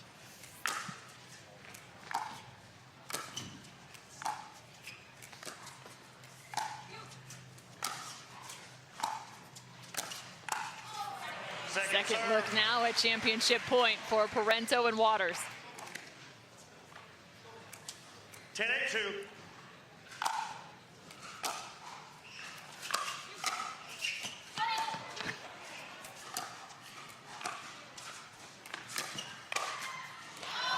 Crossing patterns and your victors for the Florida Open, Annalie Waters and Catherine Parenteau. Really impressive couple of days for these two, and I thought Schneeman and Kawamoto really played well. They really pushed them, made them hit their best stuff, including passing each other in the night there. So they're going to hug now, but guess what, Cameron? They're going to be on the other side of the net against each other, just coming up next in the mix. So what a great tournament for those two. Really impressive victors. Big congratulations to the #1 seed, Waters and Parenteau, 11-9, 11-3, 11-8. Also have to give a big congratulations to Jade Kawamoto and Lacey Schneeman in their Sunday debut, and also taking home the silver. Welcome back. I am Cameron Blackwood here with our women doubles winners. Annalie, what an incredible win for you guys. A little slow start, but you guys were getting the rhythm going. You said earlier this weekend with the new partnerships you'd like to attack the middle ball, but there was 2 forehands in the middle. What adjustments did you have to make? Yeah, we couldn't attack the middle ball quite as much as we were yesterday, but we still tried to, hit that middle ball, then open up the court to go behind them to their backhands.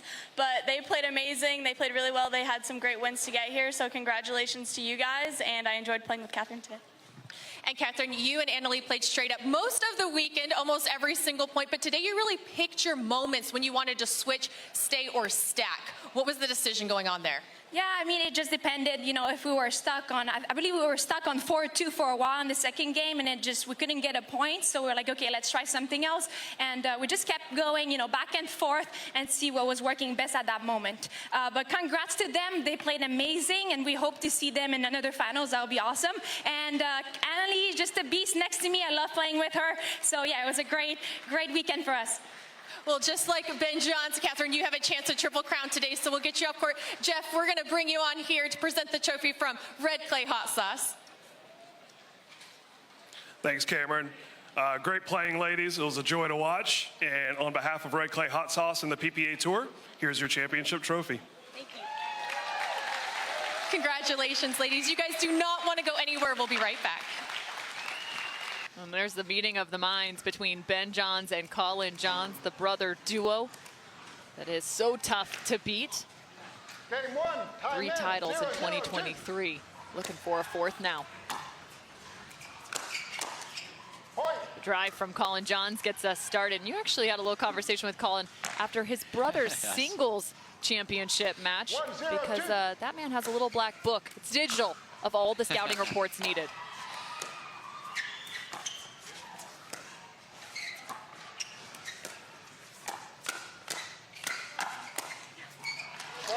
Good hands there. Yeah, they're talented, they're in sync, and they do more work off the court from watching video and knowing tendencies of players than anybody. And Collin had to hurry up and get a Collin Shick handbook put together quickly for that first singles match we had today.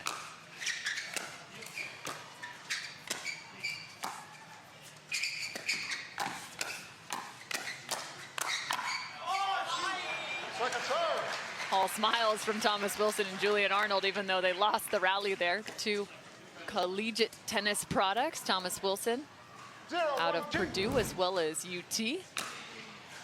Julian Arnold out of UCLA. Oh, that's just wide. I was going to say pretty, and I think Julian Arnold thinks that ball's in. Challenge. I believe we're going to see our first video challenge. Collin Johns calling that ball out of bounds. There's a look at it. Referee timeout. So the first video challenge we have had on this championship Sunday. 1-0-1. We will now proceed with video review.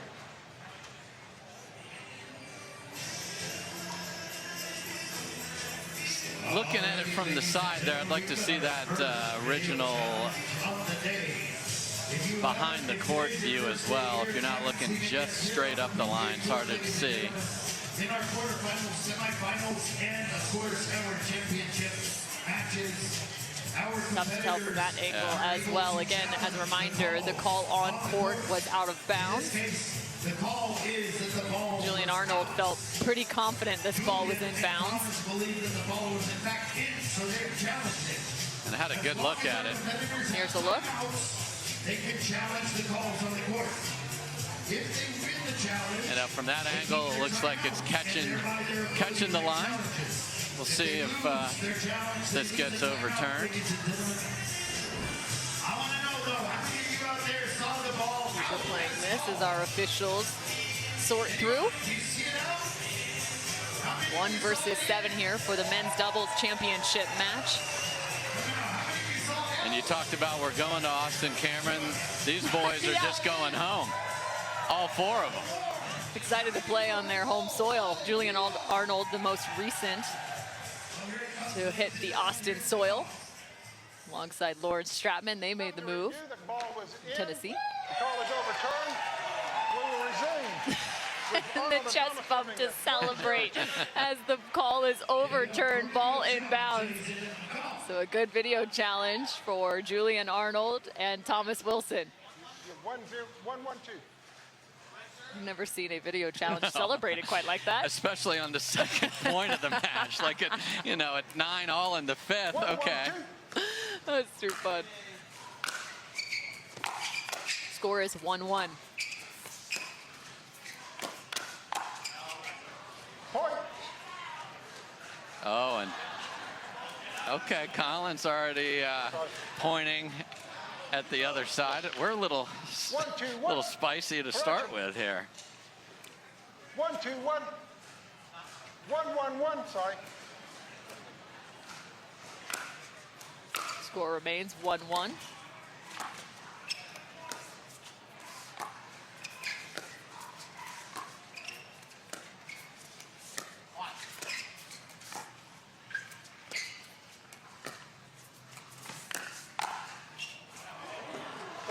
How do you leave this ball? And both of them left it. They just were like, oh, all cash. How did you know that was going to be out of bounds? I thought this one was going to be good. 2-2-1. Correction. Just trying to get the score right here. 2-1-1. I believe it's 2-1-1 here. 2-1-1.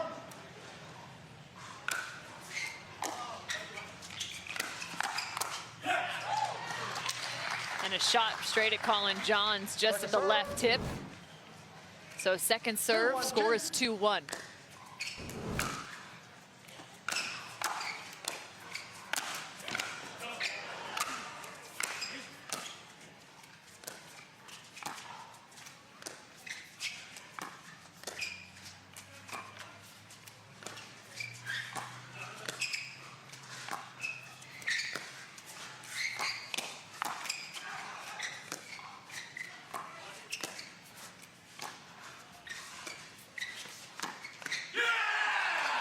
Thomas Wilson with a lot of work up at the kitchen line. The speed up, he's about a foot off.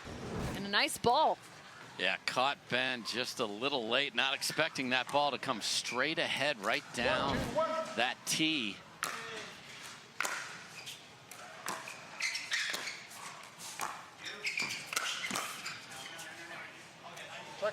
Just too much pace from Ben Johns.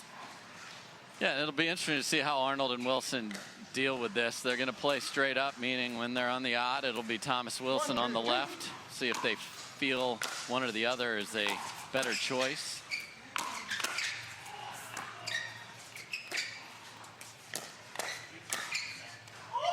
Thomas Wilson gets up to the net from the drive drop combination, but the backhand flick too far off Julian Arnold's paddle. Right out.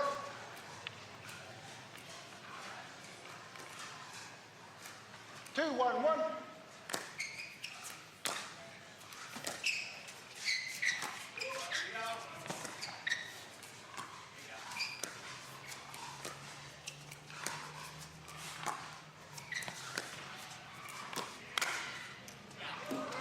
Ball is good. Counter from Collin Johns. Great job moving the paddle from the backhand positioning to the forehand. Really good read, because you can see his first move was backhand, then he got that forehand there. That's impressive from CJ.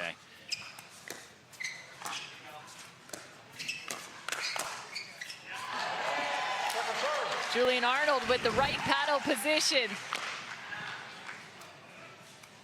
So he knew if he went straight ahead, it's likely to come back to the backhand, and really nice job being ready.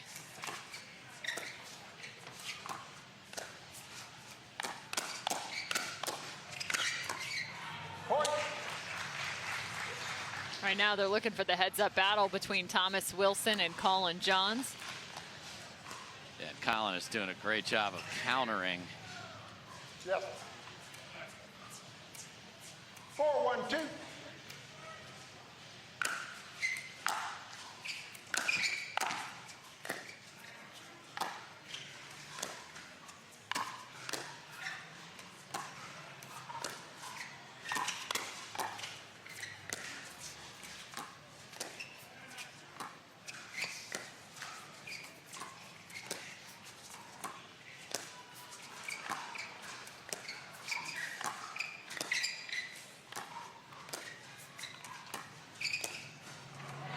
Great footwork and movement from Thomas Wilson, moving that ball around. Really impressive. You know, you see that, and there's a lot of spin on those dinks, and to keep that ball down and not attackable and then move Ben Johns out of that middle, that's a great job by Thomas Wilson there.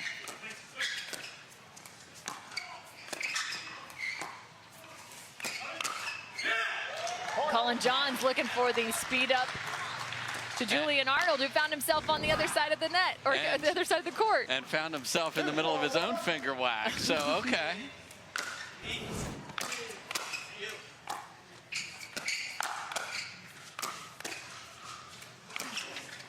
So casual, the resets from Collin Johns until the last. Oh, and there's chatter. I would hope there's chatter. Yeah. Oh, there's chatter. Give us a show, boys.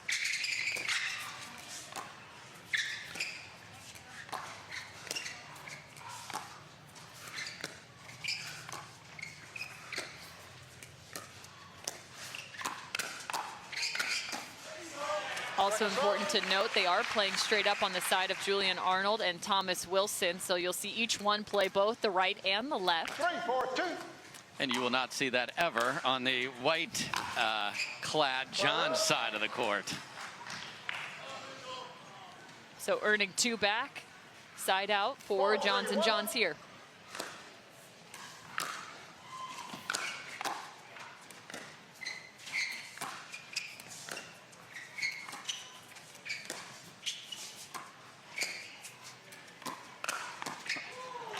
Tried it earlier, had some success, but it was more out of the court position of him actually being towards that center line versus the sideline. Yeah, and Collin had his paddle ready for a scorpion here, but it didn't go to him.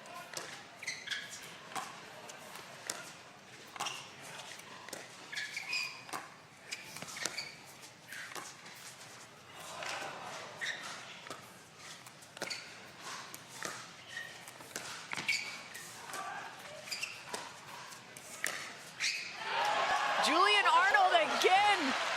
Little finger gun there. Someone tossed out a clay pigeon.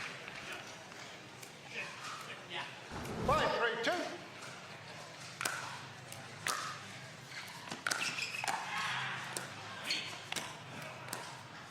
Teamwork makes the dream work right here.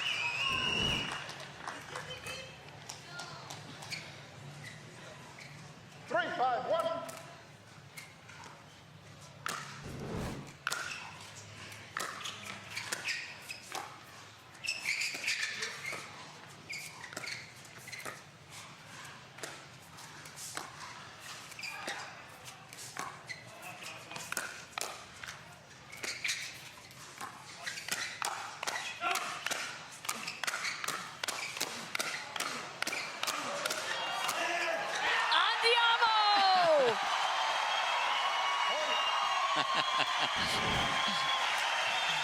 And he's going to hold that pose and a salute to go with it.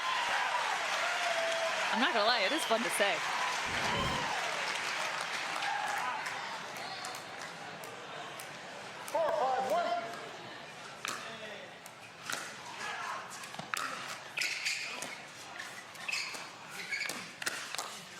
It's interesting too, on that last rally they had stacks, so they are liking Julian Arnold just a little bit more on the left side. I'm curious to know when they're choosing to do that.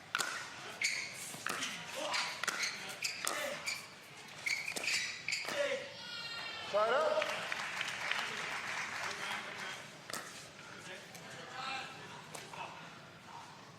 Five, 4, 1.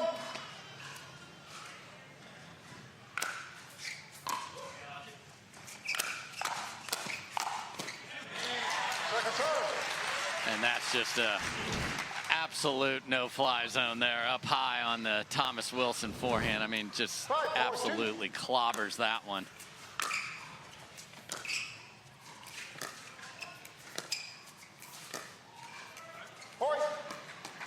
Missed dink from Julian Arnold on the backhand side. And Ben will happily stay in that exchange if that's where the... Yeah, for 109 contacts. I know. Yesterday, my goodness. That pickleball guy got a lot of... Well, him and Craig Johnson. Craig Johnson was the guy on the other side in that cross-court dink rally that went 109 shots.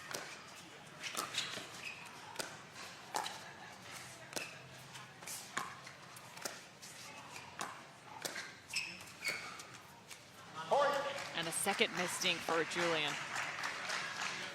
Yeah, so you have all the fire and the brimstone. You got to make the dinks, though, to get you there.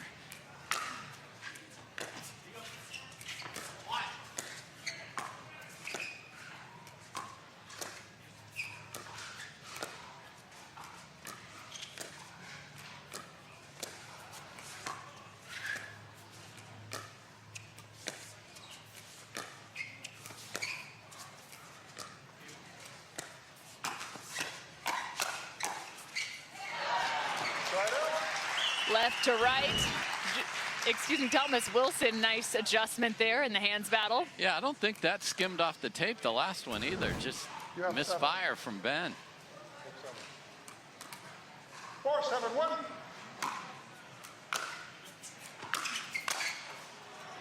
5-7. Yeah, rare freebie from Collin. 5, 7, 1.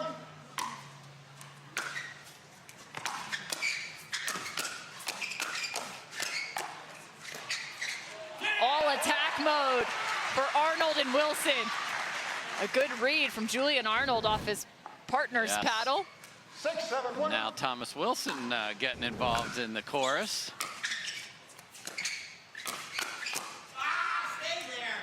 Second serve. Such a good fade from Collin Johns there. That is a good attack from Arnold.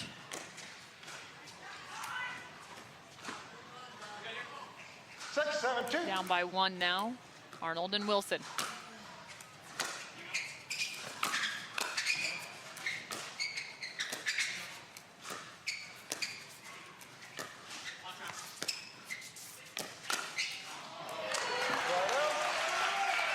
I mean, just so good on the counters. Did it all day yesterday against Frazier and J.W. Jansen as well. Gotta pick your spots wisely against Collin Johns.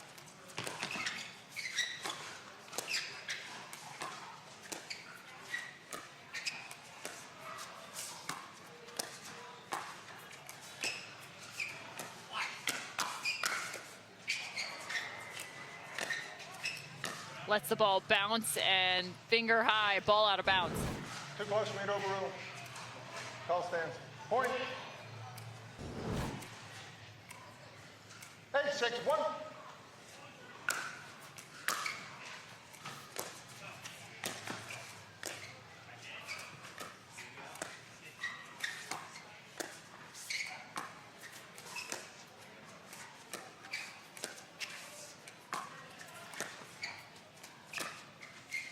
Oh, I love that.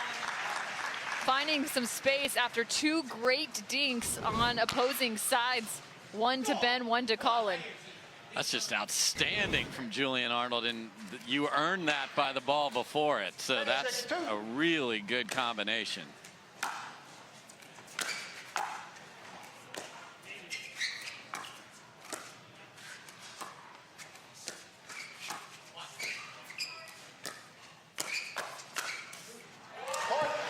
Speaking of combinations, Ben Johns with his own. Yeah, and if Julian cuts that backhand dink and it's up in the air, that's where problems start.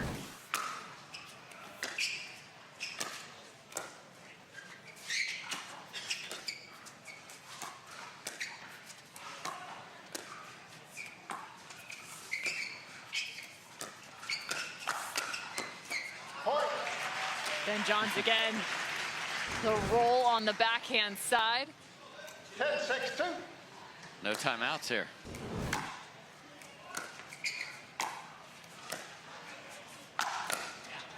Just a bit too high on the drop. So a side out now for Arnold and Wilson. 6-10-1.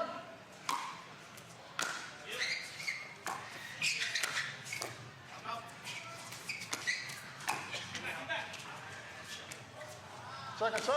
Julian Arnold ended up on one knee. Yes. Just to pop out of the way. 6-10-2. Side out. 7-10 with the missed return.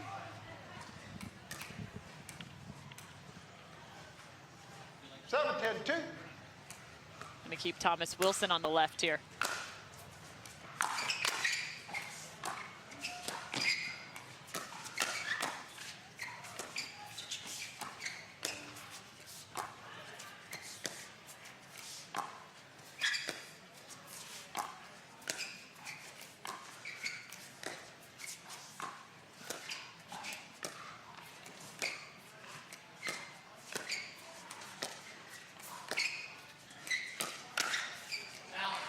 And Julian Arnold looks pretty dangerous off the bounce on the forehand side. Really He's had does. about 3 of those winners now.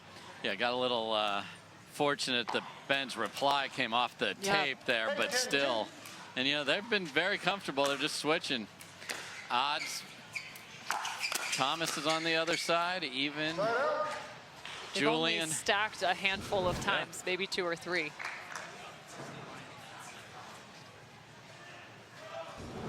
Timeout receivers. 8-10-1. Timeout called here as Ben and Collin get the ball back. The number 1 seed just 1 point away from game number 1. The Red Clay Hot Sauce Florida Open, the 5th stop on the Carvana PPA Tour. We're in the midst of our 3rd championship match. We've already seen Ben Johns pick up 1 title on the day. And not to mention Catherine Parenteau and Annalie Waters picking up the women's doubles title.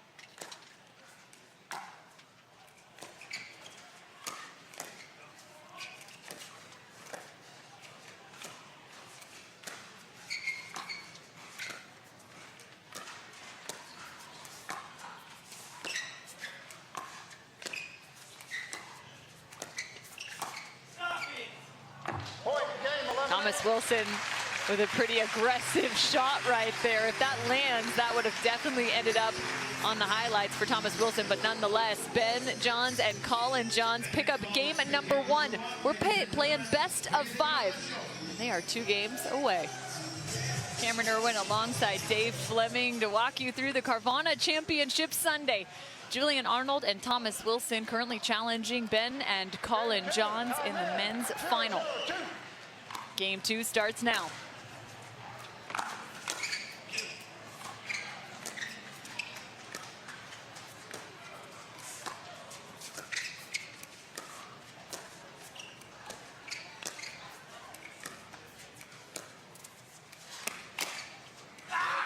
And same thing, so tough to go at Collin Johns. I mean, he understands the geometry of the game so well, too. He's like, the only place that ball can be in is on the left side of my body, so I'll leave the paddle there.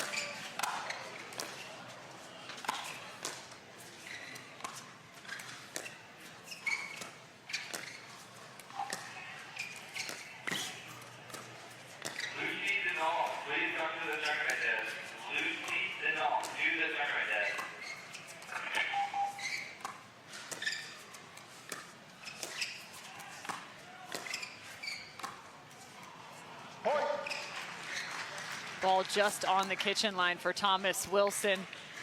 A little frustrated with the missed dink there. 1-0-1. Ben and Collin more than willing to sit in a dink rally all day long.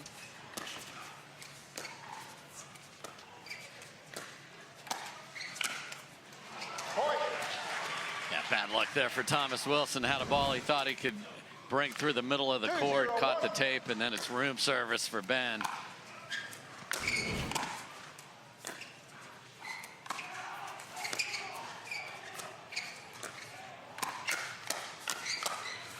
Collin John's just too good. Yeah, you feel like, well, certainly I can get this guy on this one. And the fact that he's ready for the second one is what's really impressive about this. Paddle up the whole time. 3-0 now for the #1 seed.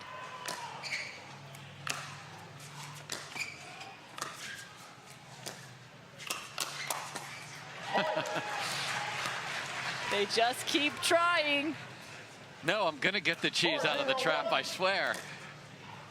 Even located that one higher on him.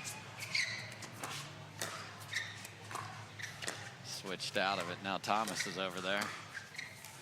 And Julian, nice little roll out of the air.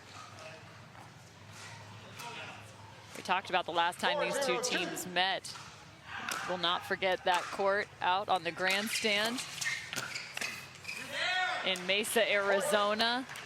That one finished with what we call some spiciness. A little shh call from Collin Johns. Yeah, he waved Julian home. Yeah, plenty of trash talk in that one. Right now he's letting his paddle do all the talking.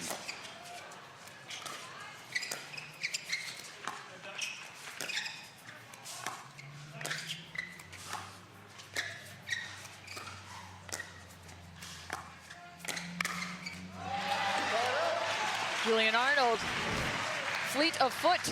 Yeah, beautiful fade to favor the backhand here. So he sees that he's in a little bit of trouble from the ball off of his partner's paddle. So he sets up his backhand. That's a great ball from Arnold.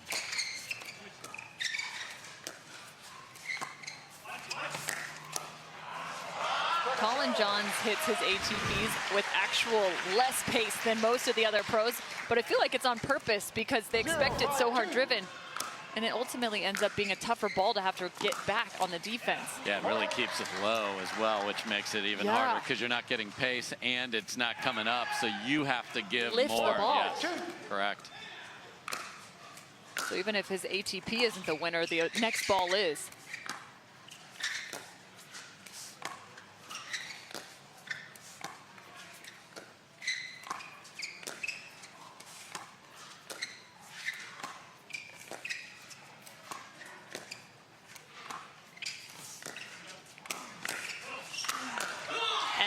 The pattern that worked so well for them. They've executed it once before in game #1, finding the edges of the court and then through the middle. 2-5-2. Yeah, that inside out dink from Thomas Wilson is so heavy that it pushes you well off the court, and boy, they're staring at the return there. So they're asking if they can challenge their own call here. No, not after you play the ball. So they're saying, so what's happening is you've already played the ball into the net and missed. Had they caught that ball, they could challenge it, but because they've already played the next shot, so that's the discussion going on right now. No ruling.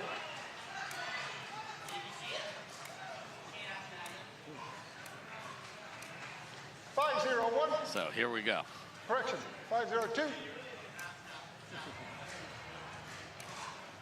6. That's not the score either. 5-2 Thank you. is our score. 5-2-1.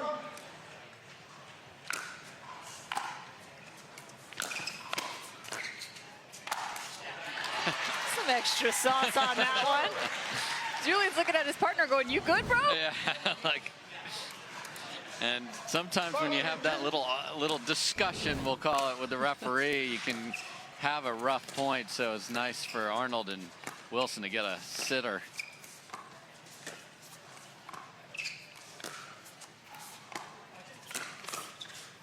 Wow.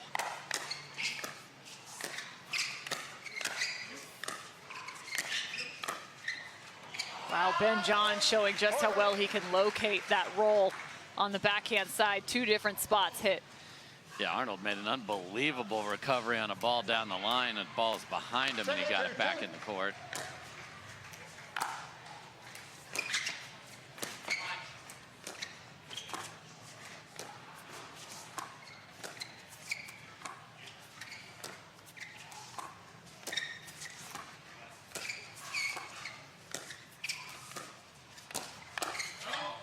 You know, it's funny, just this past week, they shared a video of Collin Johns telling the story of Ben Johns' backhand roll on the Tennis Sucks podcast.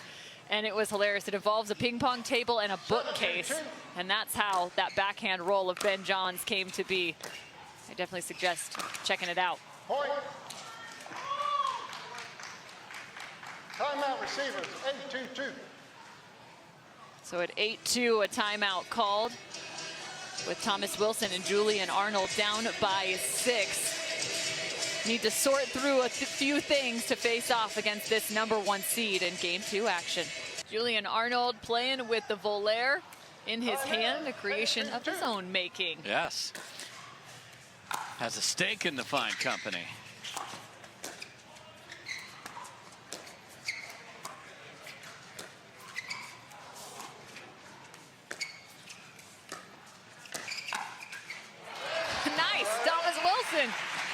Little scorpion. Yeah, if the ball's down, get your paddle up. I mean, it's unbelievable how we didn't say that one time 16 months ago. And now everyone has figured out that that's the way you protect your body.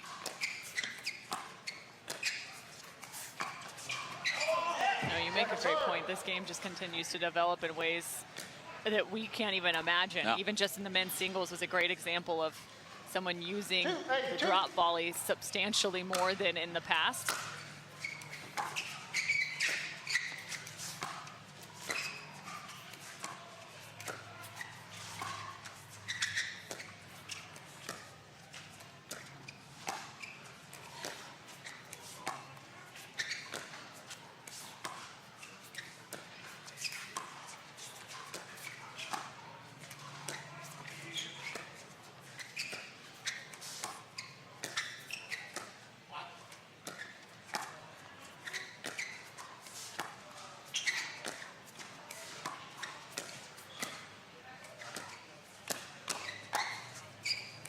Julian looked to flick, but Ben Johns ever the ready. Yeah, and you think he's sitting there on the backhand, so you're going to get that paddle side, but just too far outside. If he would have jammed him a little better, that would have worked.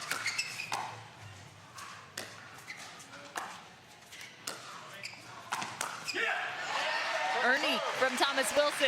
Yeah, and that's the phenomenal athlete that he is coming to light there. That's a place where you think the ball can go for safety, but not if you cut it off first. Ben Johns with the perfect drive and close. And held the finish for good measure. 9-2-2.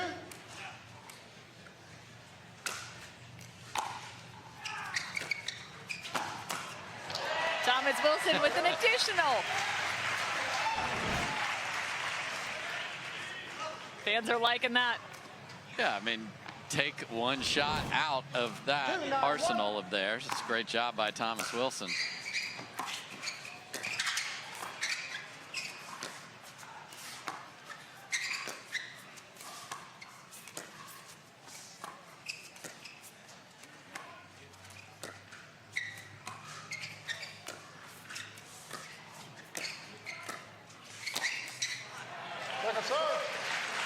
And just popped up. Julian Arnold had his paddle just behind his right foot. 2-9-2. It's that one right there, just a problem.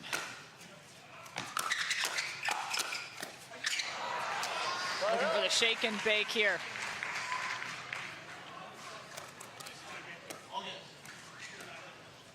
Nine, 2-1.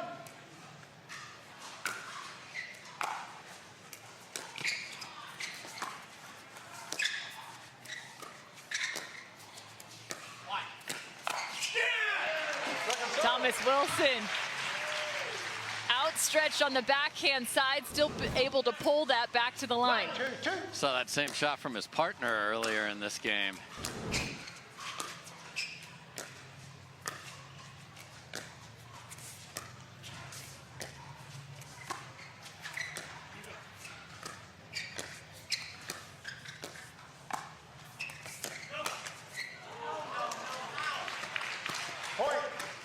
Change in tempo from Collin Johns. Little fadeaway trigger pull there, surprised everybody.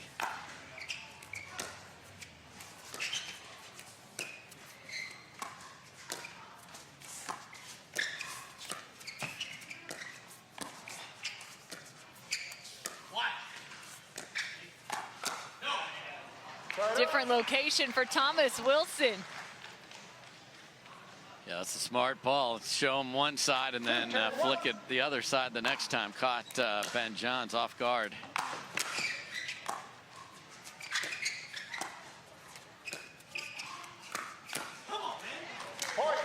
Very impressed again. Julian Arnold out of the middle, that forehand off the bounce.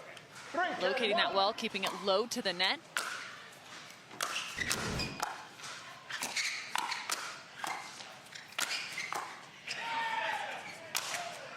Ben Johns into the net.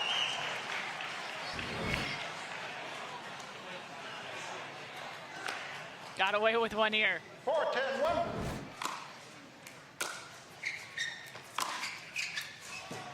Second serve.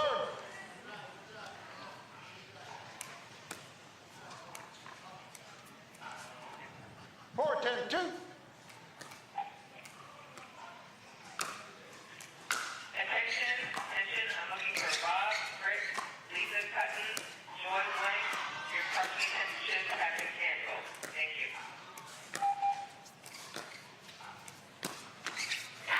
Julian on the backhand side. That man is not scared to speed up off the bounce. He is not, and he has caught Ben 3 times now in the past 5 or 6 rallies.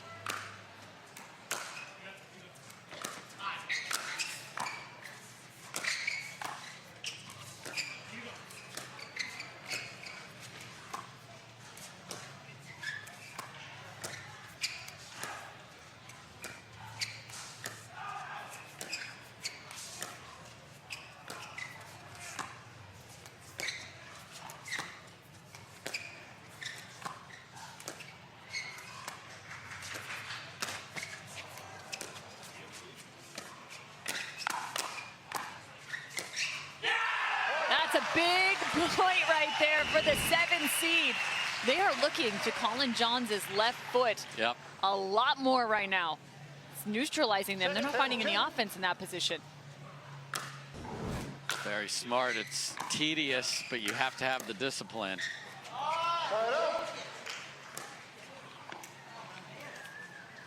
Ben and Collin earn the ball back, 10-6.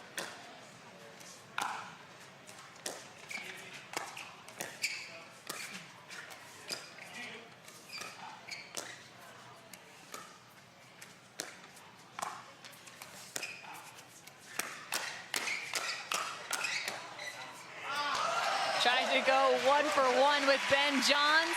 Goes long though, so game number 2 to Ben and Collin. The fellas in white are 1 game away now. To game 3 we go. Playing 3 out of 5. Ben Johns and Collin Johns, the #1 seed here at the Red Clay Hot Sauce Florida Open, have the first 2 games in hand. Thomas Wilson and Julian Arnold reside on the opposing side of the net. It's time for them to find something special. Yeah, they started to find a little bit. They were exploiting that left foot of Collin Johns. That inside-out forehand of Thomas Wilson opens up the court. We've seen some really nice speed-ups from Julian Arnold. We just need to see more of them and more consistently. That's a good start for Thomas Wilson. 0-0-1.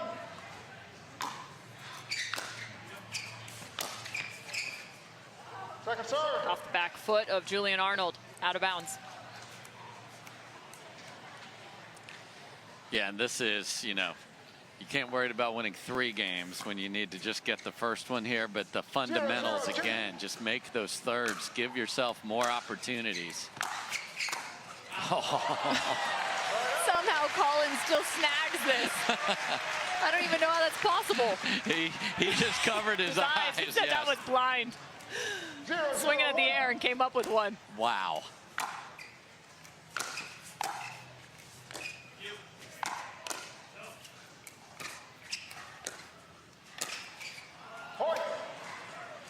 Julian Arnold looking for the flip. And again, you see Collin, like if you want to learn something from the way he does it, he's ready. It's like a third baseman being ready. He's expecting the ball every time, even when he doesn't get it. Second serve.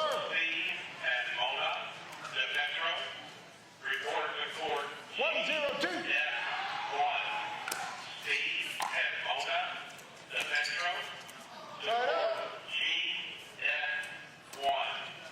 This third from Ben Johns here. 0-1-1.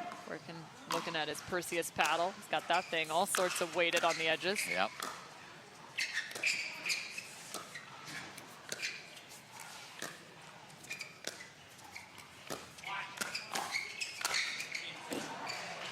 And look at that location.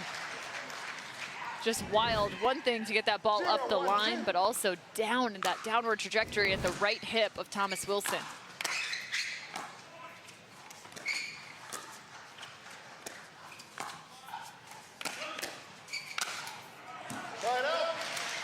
Beautiful speed up from Collin Johns there that goes across the body and surprises Julian Arnold in front of him, and then Ben Johns just waiting. Yeah, it kind of works with that rock step from left to right and then finishing back through the ball.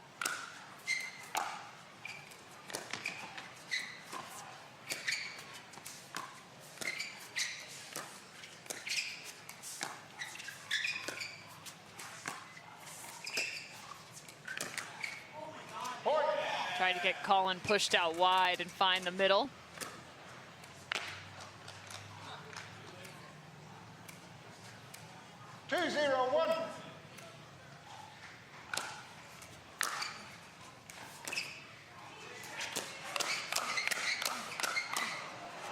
Ben Johns again. Lightning fast hands. Yeah, and the challenge when you're swinging the two-handed backhand is you have to bring the paddle up from your shoulder and back again, and Ben's just in front, and you're going to lose that most of the time unless your pace is outrageous.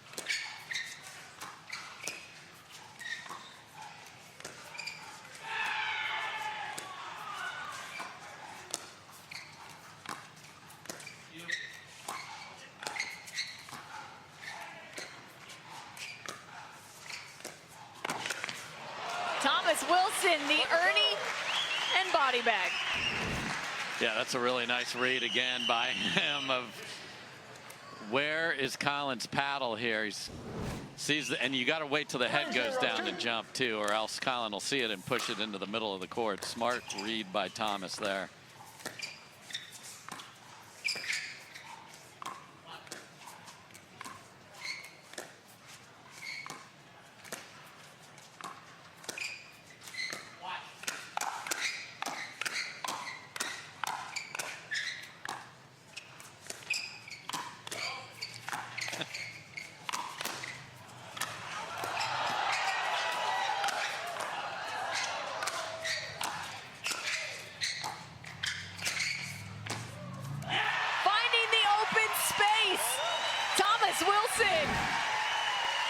Just a tremendous finals pickleball rally right there. Collin Johns frustrated. He went for the Ernie and that caught the tape, and just so much great athleticism on one point. Second serve. And an expedited one next. Yes. 0-3-2. And that's the beauty. The Johns just keep everything even keel. Like, yep, we lost one we would have liked to have. They don't care. Another good shuffle step from Thomas Wilson as the forehand comes flying. Yeah, the footwork's the key there. You're exactly right. You have to be able to literally do that A.J. Kohler crab walk. Yeah, we're at the beach here. Come on.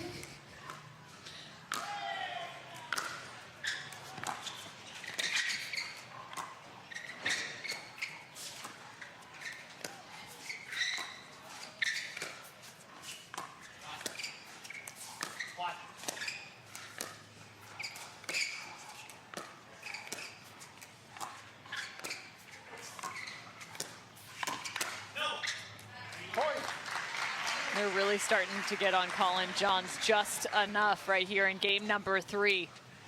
Yeah, and just a little more pace there from Thomas Wilson. You see how quiet Collin is on those, but Point. Side out. that would have been fun if he made it. 3, 2, 1.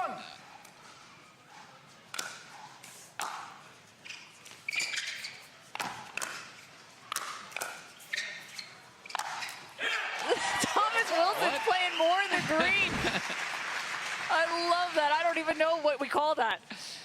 The crouching tiger? Yes. Where is the hidden dragon? Come on, there he is.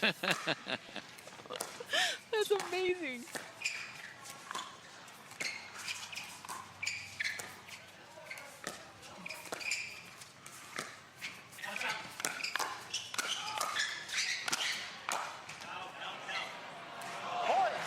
And again, same thing, the ATP from Collin Johns popped up, and it's not the next ball, but it's one just after that.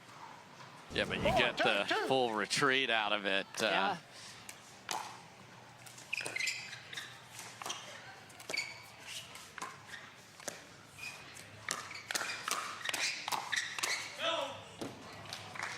Collin Johns trying to take over the middle as that ball's out of bounds. Yeah, missed the easiest shot of the 3-ball combo there. All over that one. 2, 4, 1.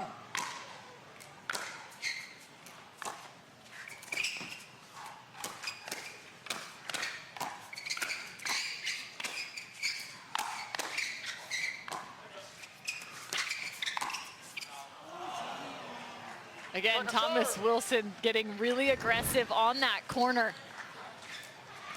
Yeah, and when there's pace on it, he has to react to that, so then his feet are moving too much, and there's just no way to contain that and the momentum of the ball.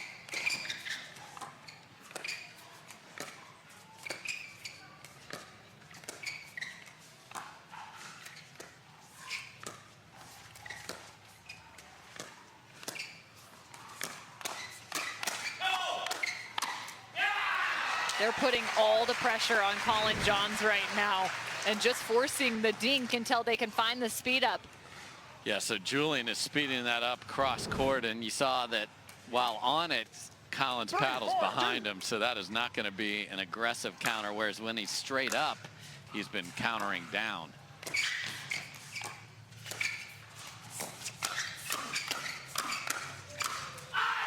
Now Julian gets one. Mark it up on the scoreboard. Julian Arnold in the hands battle. 4, 4, 2.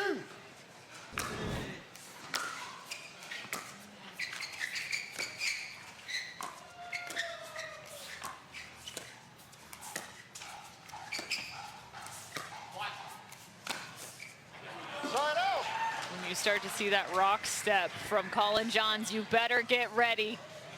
Yeah, and he keeps the paddle in the same position, so you're thinking it's coming, but you're not sure, and just great accuracy on the fire there. Second serve.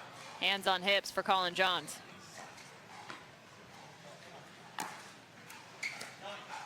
4, 4, 2.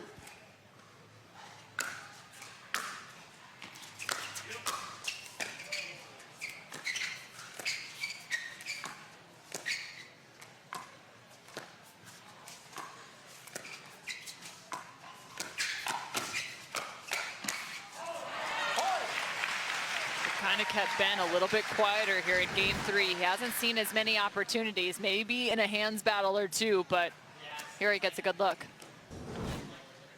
Yeah, and that 2-handed backhand that Julian Arnold had a shot at, they were ahead. He just couldn't quite get it down, and Ben gives a souvenir to the crowd. Hey, here's a cracked ball. Congratulations. Never heard someone be so excited for a broken piece of equipment.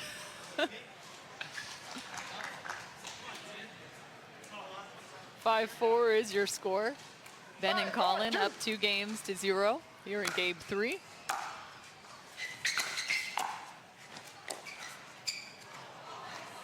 Right out. And if you wonder why Thomas Wilson jumped out of the court and back in, he was worried that he would have his momentum go into the kitchen, and that would be a fault. So that's why you saw that extra pogo stick there out of him.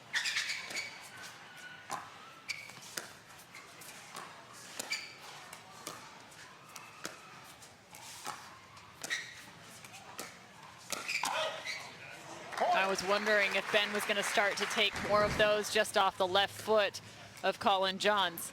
And Collin wishes he hadn't, because he ended up wearing this one.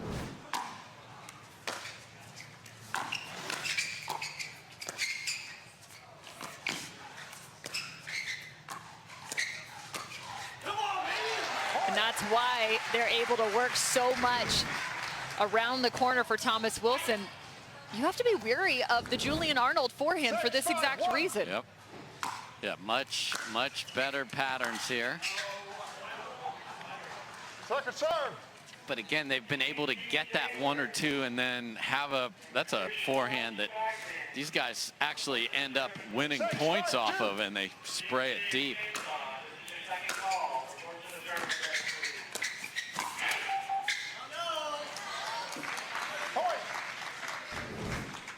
Uh-oh. The no-no is definitely picked up on the mics. Another great job and fancy footwork there from Thomas Wilson.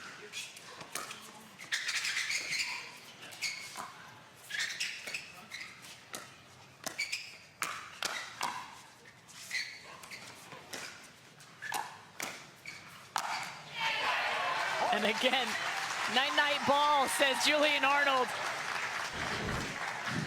Timeout. Savers, 8-5-2.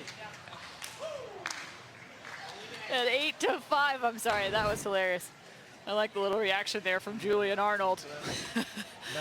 So a 3-point advantage for the number 7 seed here in game number 3. Look for Ben and Collin to make some adjustments. 3 points is the advantage for Thomas Wilson and Julian Arnold. They're up 8-5 here at the Red Clay Hot Sauce Florida Open on the Carvana PPA Tour. Game 3 of your men's doubles championship match. Playing 3 out of 5.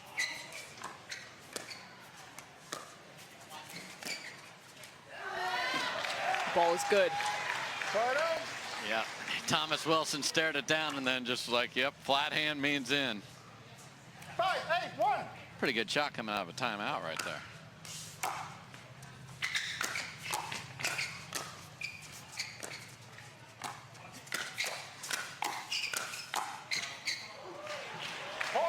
Just watch how much court Ben Johns can cover. Yeah, and the first ball that they put back to Ben's backhand's got to get on the ground, or then you are inviting a problem into your house.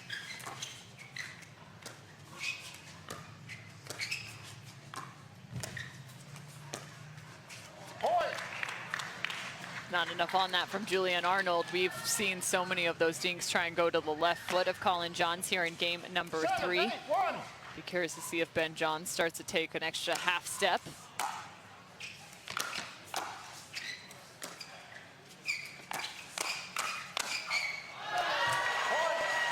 Doesn't need to even take another half step if the ball's in the air. That's nope. Vintage Ben Johns there. Again, it's that ball right there. It's got to get down. Well, if it were truly vintage, you might see actually the left-handed forehand from Ben Johns. Just saying here as they earn 2 back. So a timeout, I believe, is being called, excuse me, by Arnold and Wilson.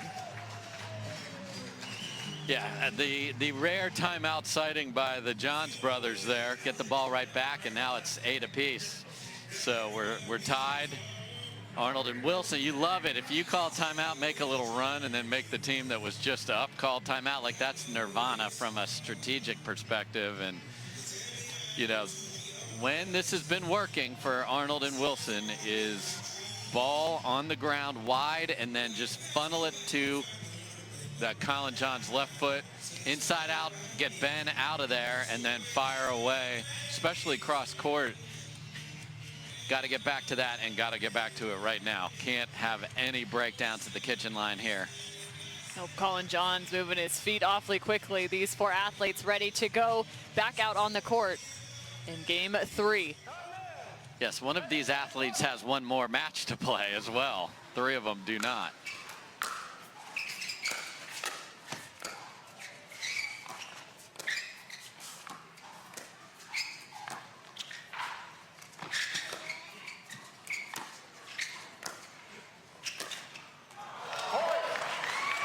That one hurts. You got Ben Johns back to the baseline. Got them just out of position. Yeah, the lob from Wilson was perfection. 9-8-1.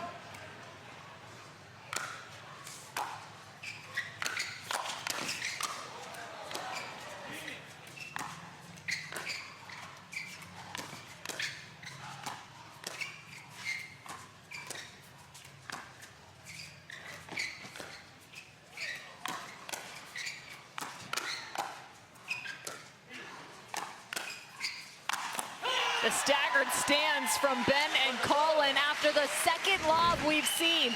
Well executed by Thomas Wilson. Yeah, has he ever ramped up here at crunch time? This is fantastic. Pickleball took that ball away from his partner.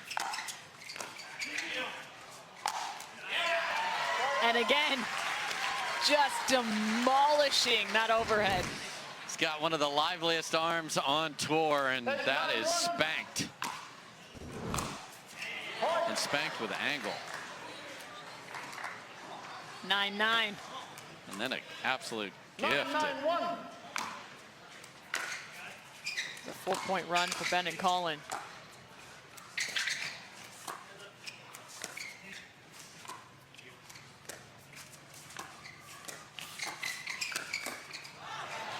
I think Thomas might have taken just an extra step there, unbalanced, thinking maybe he was going to go just over the corner.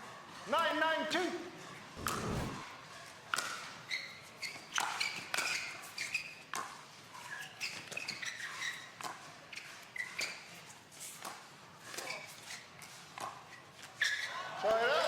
Thomas Wilson wants that back. Look where it bounced. Oh, so many opportunities on that, but he wasn't in position, and John's boys are smiling. They got away with something there. I just don't think he expected Collin to pop that one up as much as he did. Collin Johns with the third shot drive.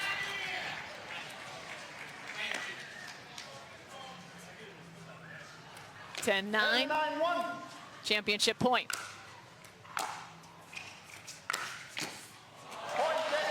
And right at Thomas Wilson, Ben and Collin find their 4th on the Carvana PPA Tour. Undefeated in 2023. That's why there's a 1 next to their name on the draw. And not only are they so well oiled as a tandem, they keep adding little things to their game, and they really got pushed there in game number 3, but when it comes to crunch time, they're just better than everybody else right now, and that's why they keep winning. So big congrats to the #1 seed, Ben Johns and Collin Johns, in 3 straight games, taking home the championship here at the Red Clay Hot Sauce Florida Open. Coming up after the break, the 3rd member of our crew will be having a nice conversation with our winners. Cameron Blackwood is standing courtside. We'll be back with more from Holly Hill. Welcome back. I'm Cameron Blackwood here with our winners, Collin and Ben Johns. Collin, it is crucial to keep momentum in a game like this, especially with the fiery Julian Arnold on the other side. How were you able to neutralize him in this match? Yeah, they're going to bring a lot of energy no matter what the scoreline is. Even when we were up big, they were still screaming over there, trying to bring the energy, trying to get back in the match, switching sides.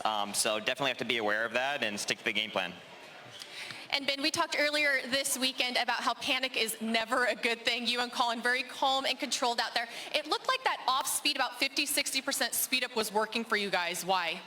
Yeah, I think the overall thing is definitely, counter well against those guys, but also you can't play passive. You gotta keep the pressure on. You gotta pull the trigger because that keeps them actually less aggressive. So your best defense is a good offense as well, and it just happened that kind of speed up was working the best. So that's what we went with. Well, congratulations. We'll get Jeff out here with Red Clay Hot Sauce to present the trophy.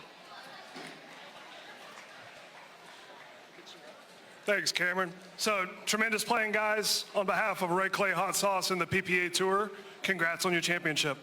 Thank you. Congratulations, guys. Don't go anywhere. We'll be right back. Ball as he has built his own brand alongside Selkirk.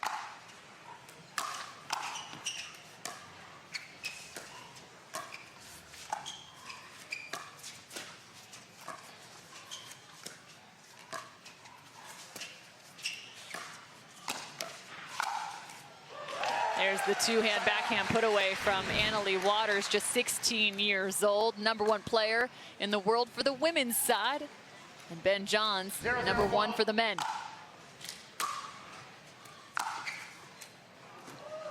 Point. Ball was in just bounds. wide. I thought that was wide. I thought it was wide too. I can't rule. You see that? Second serve. Yeah, I thought that was clearly wide off the paddle. 0-2. So I that's think where we're at. Tyson's giving him the benefit of the doubt, though. No, he's not. Oh, he's not? No. Out of bounds? Okay. Yep. Point. He didn't give us a call. It was hard to tell. Yeah. 0-2.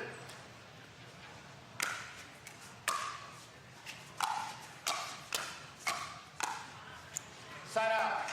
One of my first questions is going to be, how much is Catherine Parenteau going to try and create against Ben Johns? Because one of the formulas we have seen just in terms of mixed was Georgia Jansen going head-to-head with Ben Johns, as well as Riley Newman. Oh, yeah. Georgia didn't care. Georgia's been quite the story in mix this year.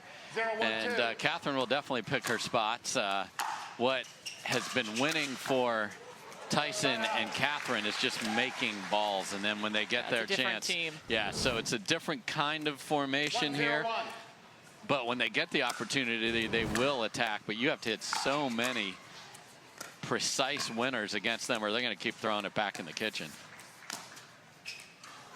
No, that's a great point, because it is a different combination of athletes and nuances that they each bring. Catherine Parenteau obviously has fantastic hands, but at the same time, Georgia Jansen, she's just on a kind of different 1-0-2. level in terms of her hand speed.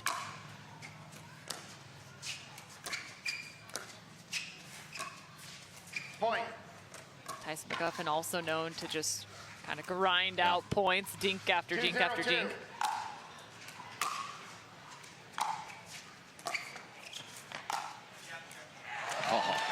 Looping that in on the forehand. Annalie Waters, perfect execution. And big smiles and head 3-0-2. nods as they go back to the line.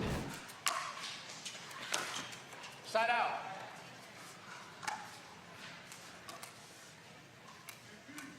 Zero, 3-1.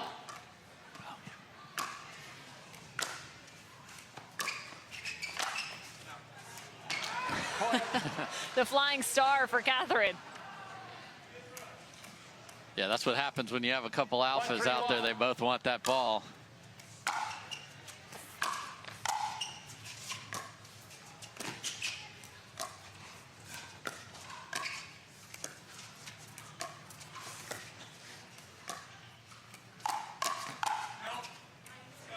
Annalie looking to speed up. She's done so several times just early in this game one. Again, if you're just joining us, doubles matches here on Championship Sunday are played 3 out of 5.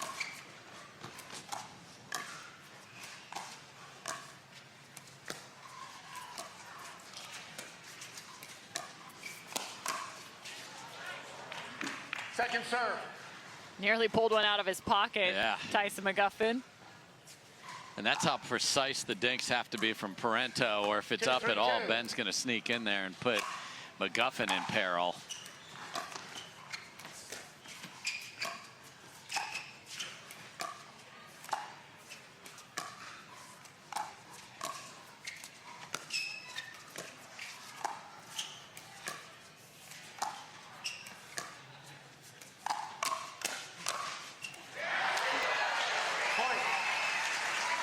Catherine.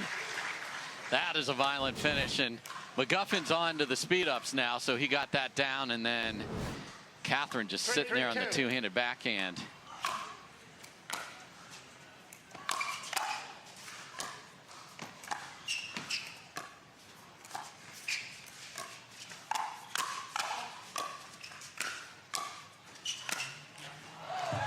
Annalie Waters not scared to pull any shots right now. Speeding up just on almost any ball she can.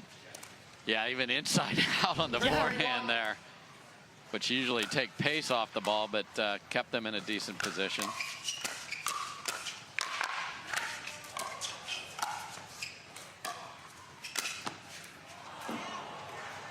Ben frustrated with himself. That was a really good look there for the Ernie. Yeah, great read of where that was heading, and had a huge 3-3-2. area to hit that. Just pushed it a bit deep. Point. A little bit of a check there between the two of them. Annalie Waters still finds a very good drop. 4-3-2.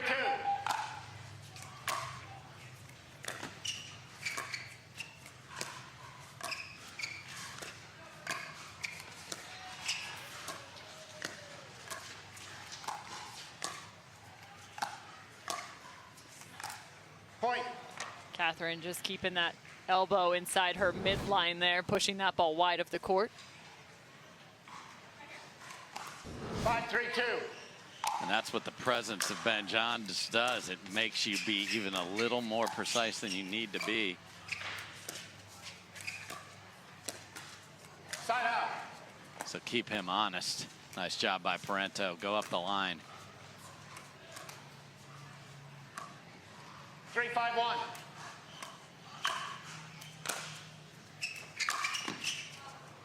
Second serve. Big swing goes deep. Good lead from Annalie Waters, because that's the longest shot you can hit from corner to corner there, and it still sails deep.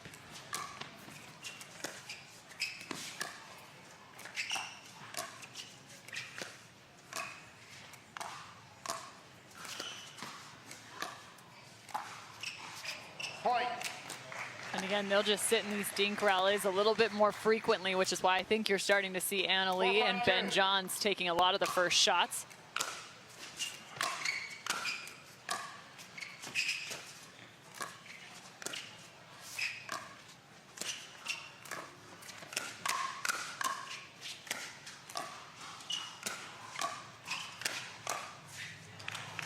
Side out. Yeah, and they're going to just make them show, okay, you talked about how good their defense is. Well, we're going to have plenty of opportunities to show you whether they can make that ball bounce consistently or not.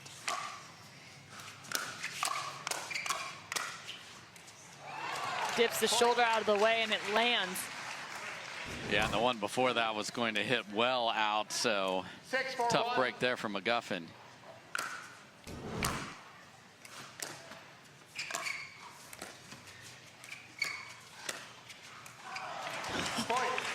Wow, Ben Johns barely even moved his wrist on that one, and it still had plenty of pace. Yeah, and if Parenteau's going to go back behind Ben, it has to be on the ground, or she's going to be out of position. Second serve. 7-4-2.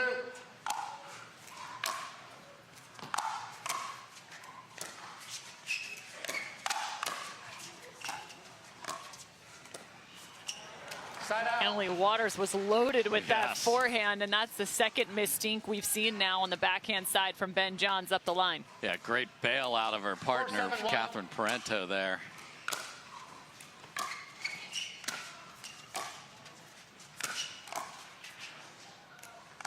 Second serve. There you see the effect of so much spin. So that ball is both down and heavy 4-7-2. rotation. Tough to short hop that and keep it in. Good look at the lettuce of Tyson McGuffin there. Side out.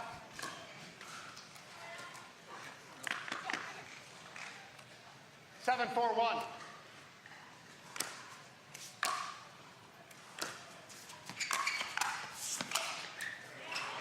Annalie Waters came flying in, but Tyson McGuffin with the crossover step.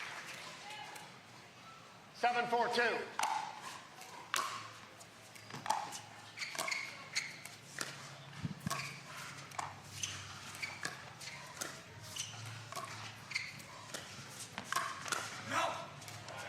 Nice reach in from Tyson. Little roll. Tyson McGuffin and Catherine Parenteau faced off against Bright and Ignatowicz in the quarterfinals, 11-2, 11-7. Yeah, and that was interesting, Cameron, because last week, without Tyson, it was Ignatowicz and Parenteau who took the mixed doubles title. So we had half that team on each side again. Side out. You might be wondering Not seeing Riley Newman out here on Championship Sunday. Timeout receivers. Matt Wright and him took, 7-4-1. or at least Matt took the weekend off this weekend, and Riley also playing alongside Paris Todd here in Florida. So a little bit of a different combination here in Daytona Beach. Hence, you're seeing Tyson McGuffin and Catherine Parenteau versus Annalie Waters and Ben Johns. A good time here on the Carvana PPA Tour. Ben Johns, Annalie Waters, Tyson McGuffin, and Catherine Parenteau in first game action for the Pro Mixed Doubles Championship match.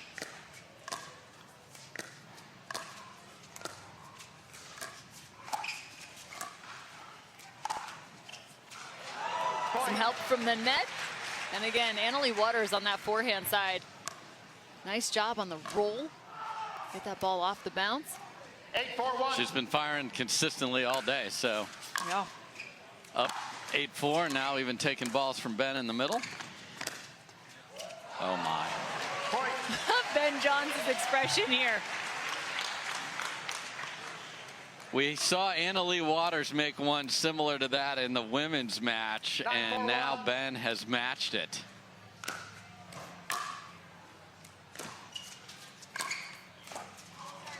Second serve. Nice job by Tyson McGuffin right here, getting that ball down at the kitchen. Yeah, that's when these two get wound up and they want to keep putting the highlight reel shots together. Side out. Tyson doing a nice job locating that ball. I believe that's about the second one he's found just at the feet of Annalie Waters. Missed return. 5-9-1.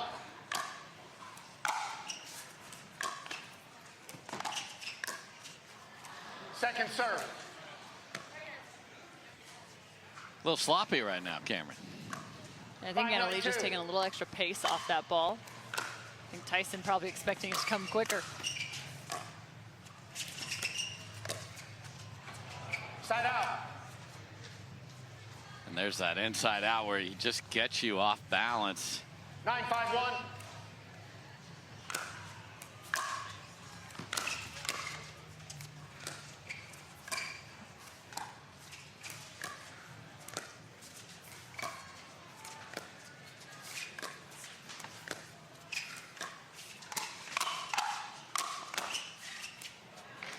Second serve.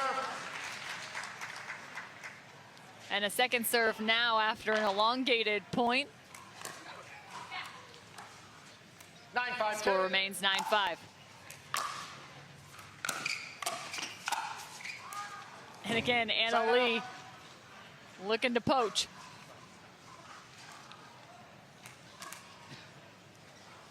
Five, 9-1.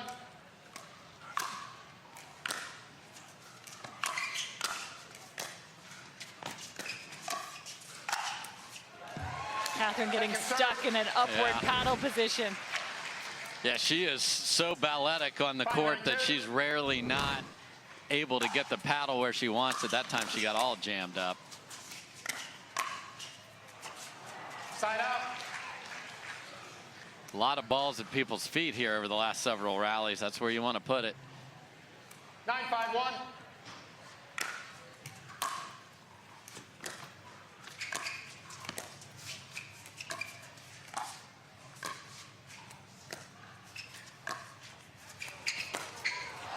Ben Johns flying pass for the ATP. And those are your favorite because when they kiss off the tape, they send them even more severely to the side of the court. And I think Annalie Waters may have just asked if she could play the left after that point, just for the heck of it. I don't know if Ben Johns going to let her, though. Who knows? Timeout. No video challenge. Tyson McGuffin, the most electrifying man in all of sport. I think to that personality as well as the mullet that he so has underneath that red cap. Right now trailing by 5 points in game one.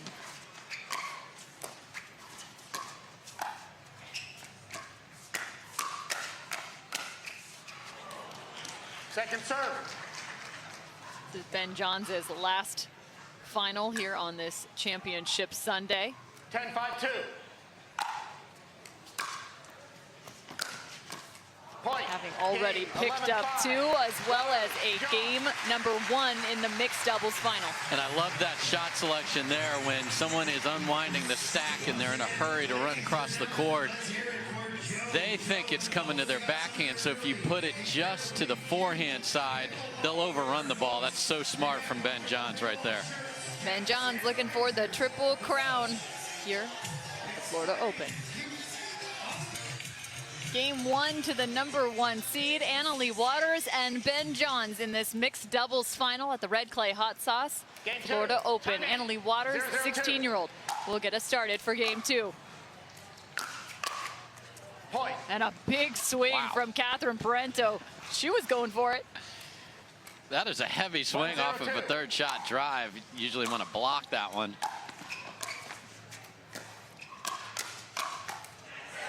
Side out. That's really good from McGuffin. Paddle out in front, ready for the reply. 0-1-1.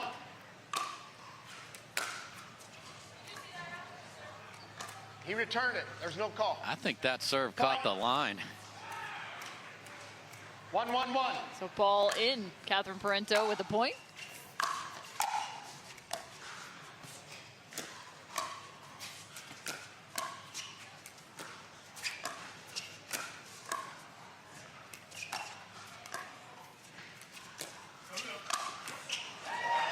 Catherine kind of mishit this, but it still works.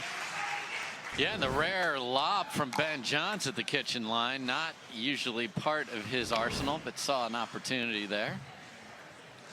Saw a lot of those from Annalie earlier. Tyson McGuffin giving his partner a little bit of a shove here, saying, let's go, partner. Don't lob me. Yeah, it's full contact if you're Tyson's partner.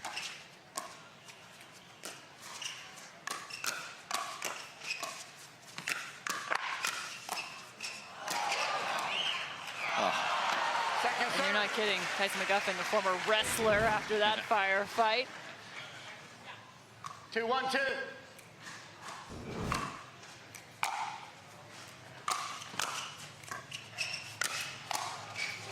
Oh, Catherine nearly had it.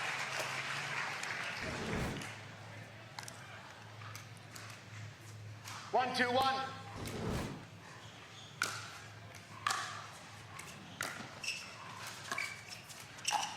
Oh, that's just silky smooth from Annalie Waters. such a great ball there. And, you know, the weather's a factor here as well. Ball's playing slower. 80 degrees here in Daytona Beach. By far the hottest it's been on tour all year long.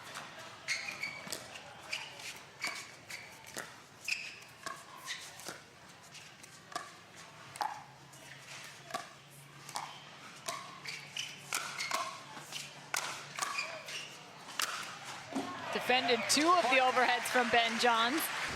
And then he waited for Catherine to take one little slide to the right and smashed it back down the middle. 3-2-1.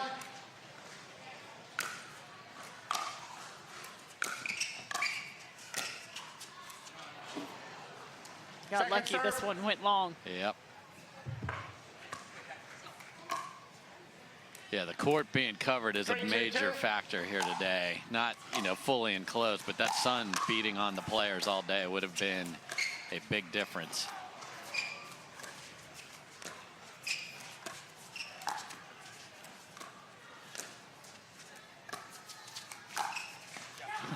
And again, Annalie on the backhand.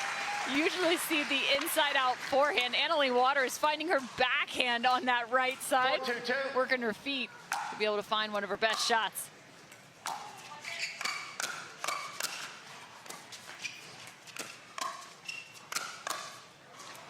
Yeah, and that last shot by Annalie Waters requires 2 things. Number 1, incredible footwork from her, but then just trust that the middle, because you're gone. You're off the court. There's no way you're covering middle on that. So no one needed to cover anything, though, because she hit a clean winner. And now a missed return and danger. Yep. So 6-2, Waters and Johns, everything working in their favor here in game number 2 as they head to their bench. Collin Johns sitting courtside as well. Championship court is definitely the place to be here on this Carvana Championship Sunday. This place has been packed day in and day out here on day number 4 for the Red Clay Hot Sauce Florida Open at Pictona at Holly Hill. Cameron Irwin alongside Dave Fleming. We've got Cameron Blackwood also hanging out courtside, chatting with all of our pros as they pick off their gold medals. Ben Johns looking for his 3rd on the day. 6-2-2.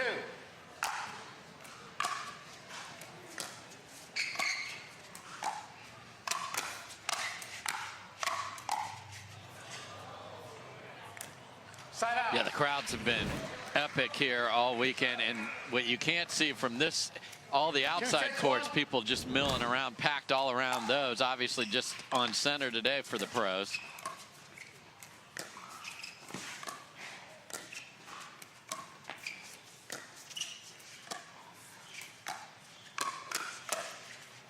Oh, and to your point, this is the largest tournament in 2023 so far. 1,189 total participants, over 215 pros competing.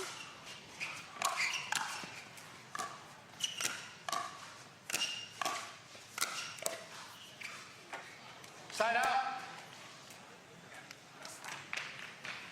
Yeah, and Parenteau and McGuffin just having a hard time getting to the kitchen in this match, and when they've gotten there, it has been a problem as well, but that much better on the return side. And we saw him shove Parenteau earlier in a positive way, but they need to get some of that barking and that energy from Tyson that makes him so deadly.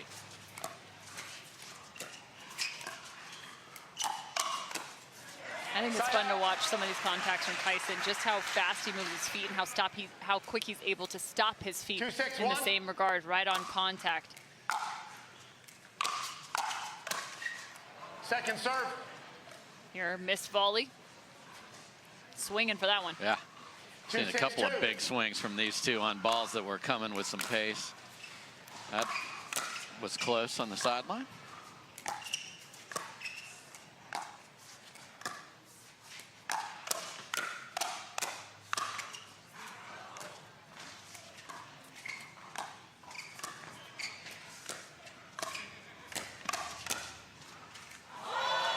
And again, I was impressed with Catherine's counter, but Ben Johns finds yet another. Yeah, the one before where he made that, he meant to do it. That was kind of off the end of the paddle, but the paddle was there, Cameron. Point. Look at this drop from Ben Johns. Perfectly placed. I mean, fell off the table. 7-2-1.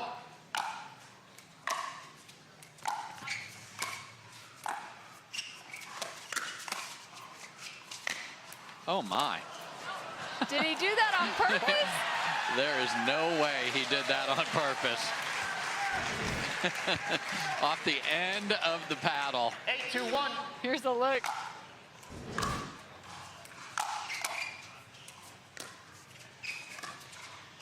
Well, there's a new shot everyone's going to be trying. Point. Tough ball off the net. Receiver. 9-2-1. 8-2, and another timeout called from Tyson McGuffin and Catherine Parenteau. Just some of those contacts going a bit too high, but I will say it's still plenty of smiles on their side as they know they've got to find some energy and a couple balls bouncing their direction. Annalie Waters and Ben Johns are tough to beat. One of the top duos, if not the best to have ever played the game alongside one another.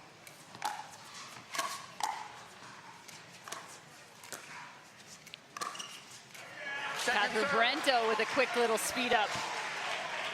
Yeah, caught Ben moving to the middle. Great ball right at where he was. Caught him. It's a great shot by Parenteau. Same breath. Yeah, but talk about that serve. That thing was right on the baseline. Saw that earlier, paid big dividends against the Cinderella story where the clock struck midnight, but it was so fun to watch Collin Shick. 11-2. Annalie closing the door with the backhand. So game 1 and game 2 now residing with those in pink. Parenteau and McGuffin looking to find something here in game number 3. Dave, you got to give me a little breakdown after the break.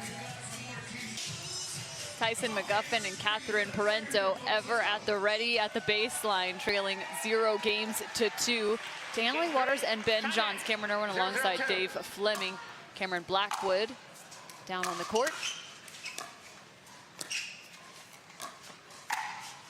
Annalie Waters, the cross-court speed up.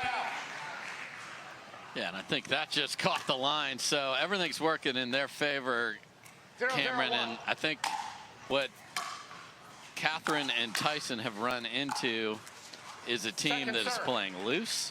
It is a team that is winning the hand battles, and they're looking for those hand battles. So what do Parenteau and McGuffin do better than anybody? Grind. So slow this all the way down, keep the ball in a safe place, and see if that can work.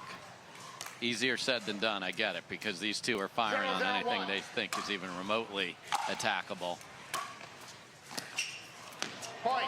Well, there's a good drop from Catherine Parenteau. Ben Johns trying to use his length there to get that ball back over. 1-0-1.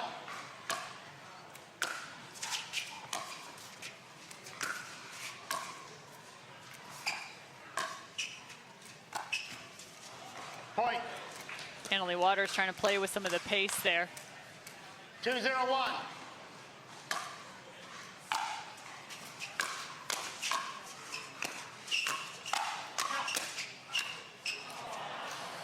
And even then, Ben Johns still gets that ball back.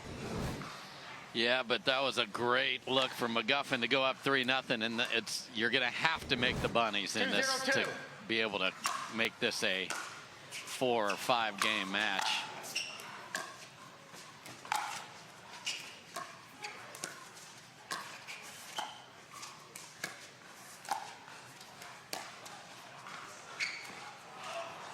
Side out. Catherine looking for the lob, and it's just long of the court.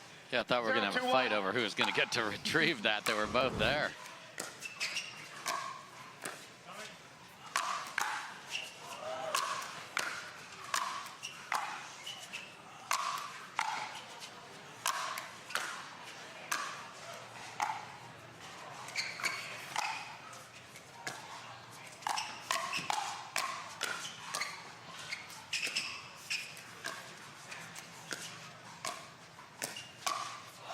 McGuffin was putting everything he could on those overheads, but ultimately Ben and Annalie get themselves back to the kitchen line and then find the offense. 1-2-1.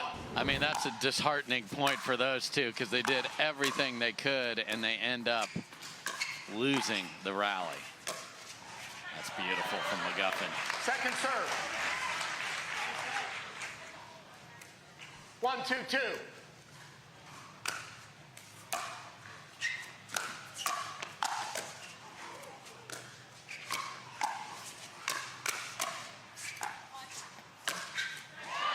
Annalie ended up on the left there after the poach. You know, that's another thing for consideration. Catherine moving to the other side. 2-1-1. Unlikely, but last ditch effort. Not there yet. Second serve.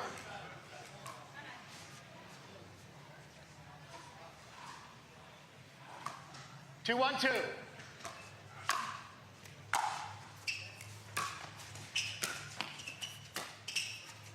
Side out. Catherine just barely missing on that third shot drop.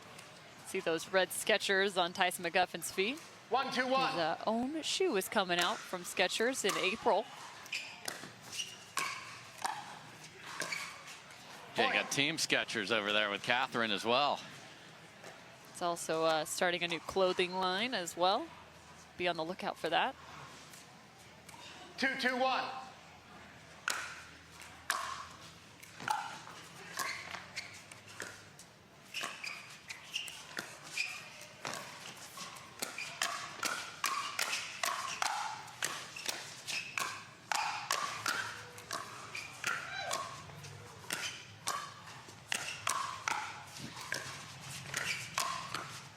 Some of the fastest hands we've seen on the day. Tyson is roaring. Tyson's paddle tapping with people off court. I mean, you want to know why people love pickleball? That's it right there. Those epic firefights. 2-2-2.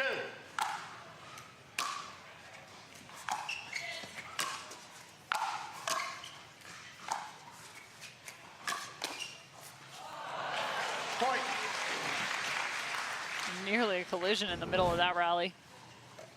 And just a nice little counter. That's a good location. Catherine sped it up at the right hip, but Ben's able to get the paddle there. It's impressive.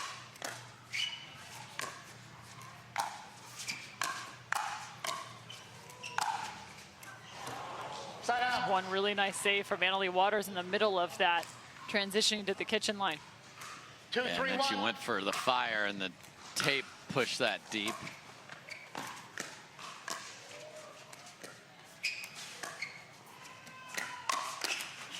Point. Tyson taking some earlier looks now in game number 3. 3-3-1.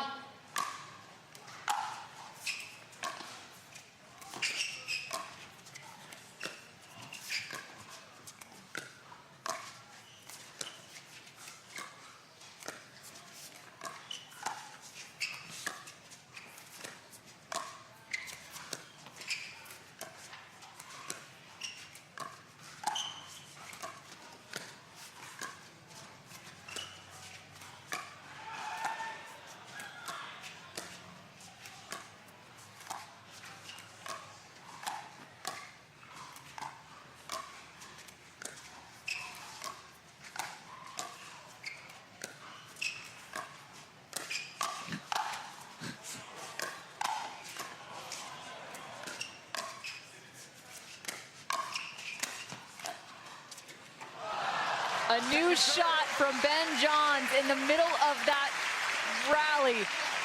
Oh man, we got to come up with a name for that one too. Yep, I got homework.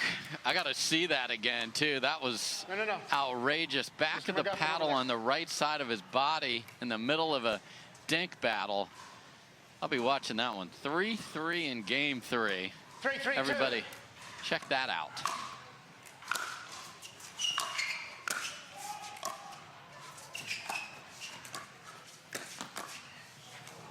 Side out.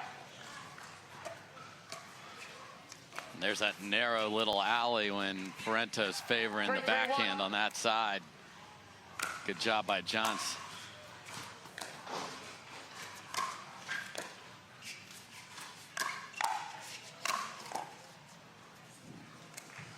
Second serve. Tyson's been doing a good job in some of those exchanges, 3-3-2. keeping Annalie at bay.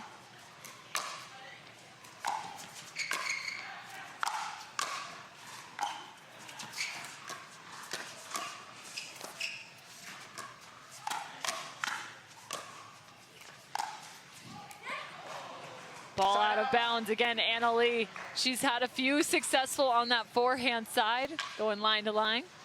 That time she tries to fade it with a full cut and shape it, and it just carries wide with the spin. Second serve.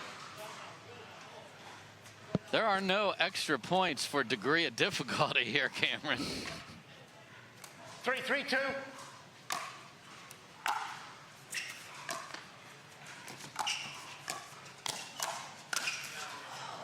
Side out. Ben this time on the backhand side, flicks cross court, closes with the forehand. Again, that's a product of Parenteau trying to keep him honest, but it's got to be on the ground.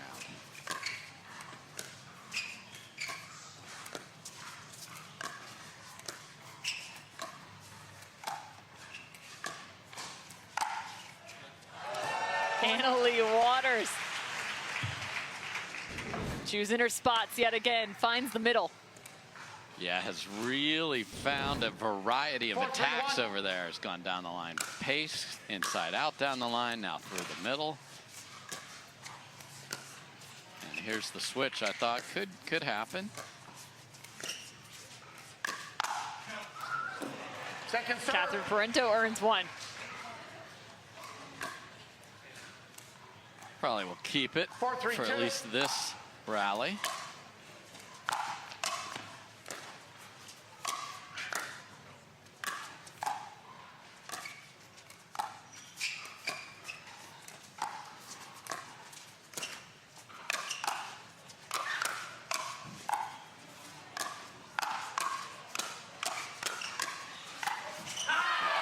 Again, another big rally to Catherine Parenteau and Tyson McGuffin.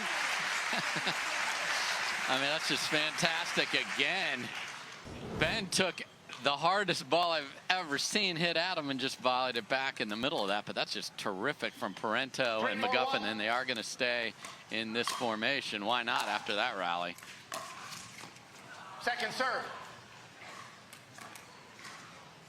Groan from the crowd. 3-4-2.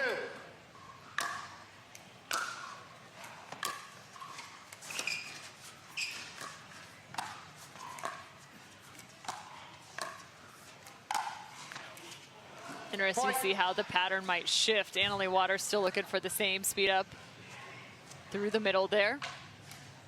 4-4-2.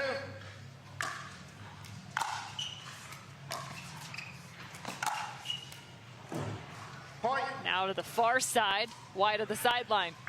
Yeah, that's a tough ball to keep in when you go to the paddle side hip of the 5-4-2. cross-court player. You have very little room to work with.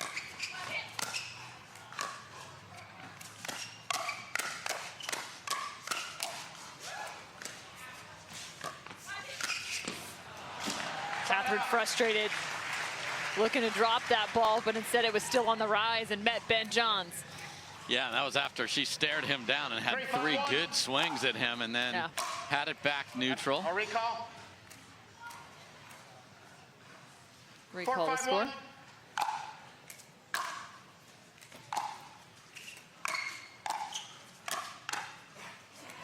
Second serve. Caught Annalie with the paddle on the opposite side. That's a rarity. Yeah, I like this, you know, Parenteau in front of 4-5-2. Annalie, giving them a different look. Point. Nice job jamming up Parenteau on her way to the 5-5-2. kitchen.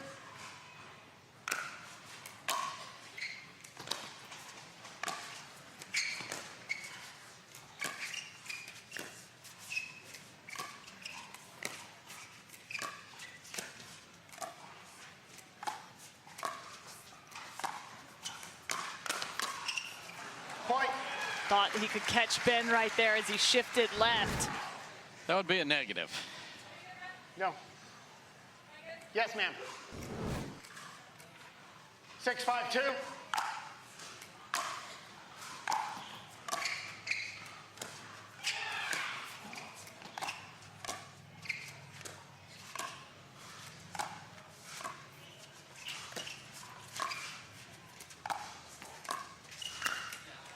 Point. This is what becomes so difficult, even trying to dink cross court with Annalie. Ben just continues to press further and further towards that right side. Yeah, and you don't have a Riley Newman type backhand in the middle from McGuffin that can be real offensive there either. So this is a tougher guy on the right mixed 7-5-2. doubles for this particular matchup.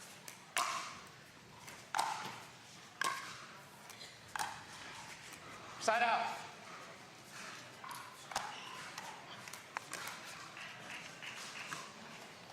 Five, 7-1.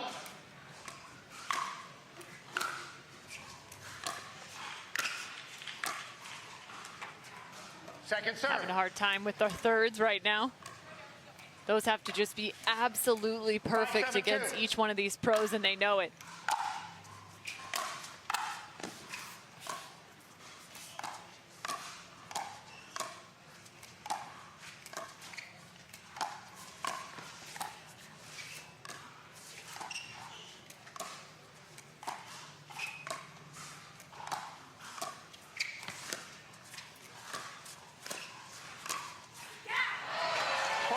Catherine Parenteau finds an alleyway. Yeah, great read of the movement of Annalie Waters there by Parenteau. Just a sneaky little flick there. Oh. I see your sneaky shot, and I'm going to go inside out. That's a severe angle. Not even sure how she hit that.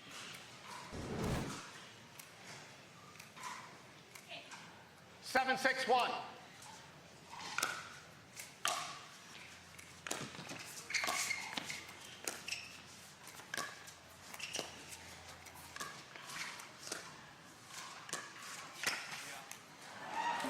Ben says too easy.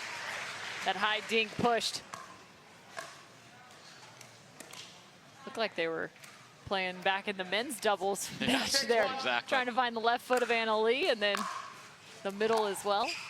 That inside out forehand to Ben Johns. They switch back. And Tyson gets a little slider off the top of the tape there. He'll take it. 8-6-2.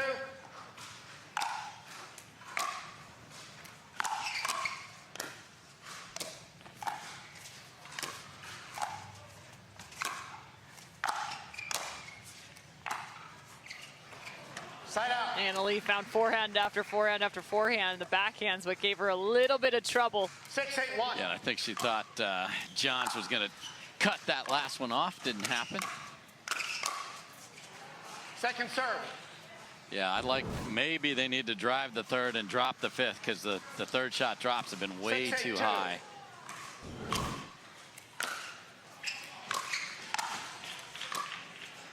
Much better.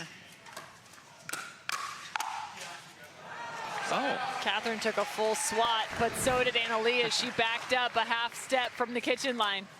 Just gave herself a little extra time when she saw that 8-6-1. swing.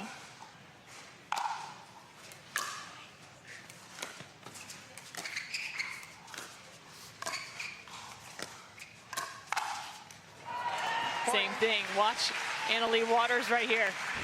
Just enough of a shift.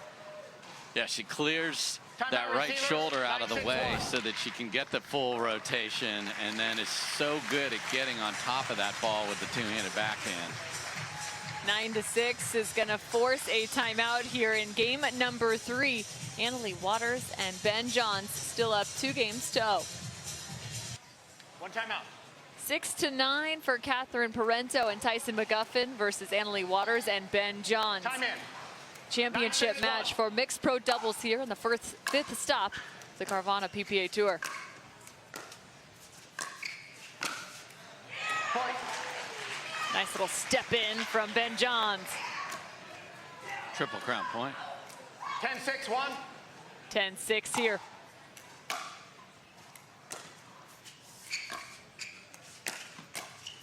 Point. Ben Game Johns match, 11-6. earns himself Waters done. some hardware 3 times over on this championship Sunday. Just too good all day. And deserving champion. Anna Leigh won with Catherine and then gets a little revenge because she lost the singles. So she wins the mixed, and you know, this is impressive. And the hard part for Catherine now is she has to regroup herself because she has the last match of the day and the last final to play in singles. But it's all about these two. Nice comeback from losing to the Johnsons in the last match. That's a deserving champion right there.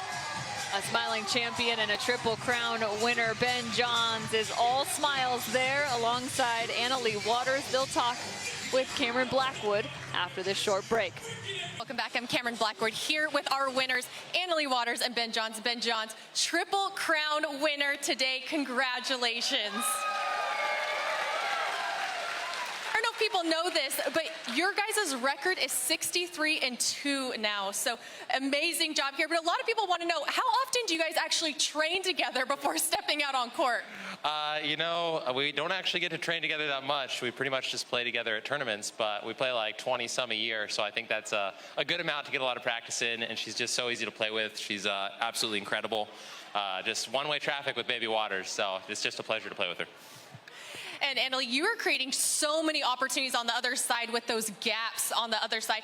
You did a lot with your backhand side, outside in, inside out. What were you seeing on the other side to create those opportunities? Yeah, well, Ben's so good, so I have a little portion of the court that I have to cover. So I know, I can feel comfortable moving over and hitting backhands on the forehand side. I think Ben actually likes it. It gives him more room to take those forehands, and I can do a lot with my backhand. I can go line at the person middle. I can ding it back cross. So that's one of my favorite shots, and I've definitely been working on that inside out.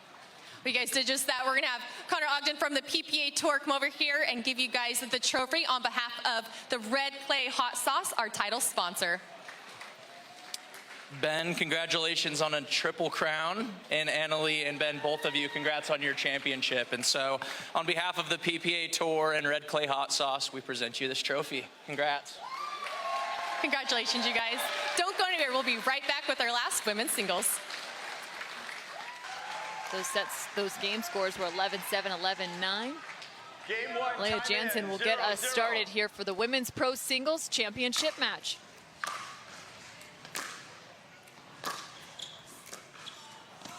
Side We out. will play 2 out of 3 as that third shot is a doozy of one from Catherine Parenteau.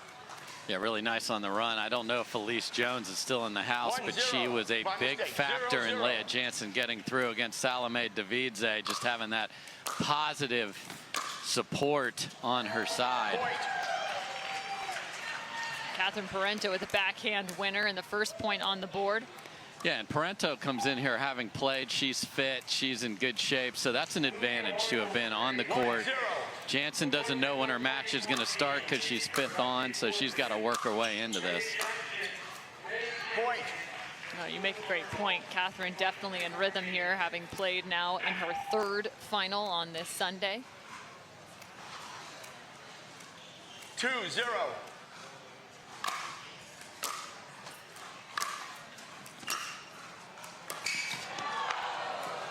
Side out. Catherine sliding into that. Great decision by Jansen there. She knew her return put her in trouble, and she retreated and then hit a beautiful two-handed backhand pass.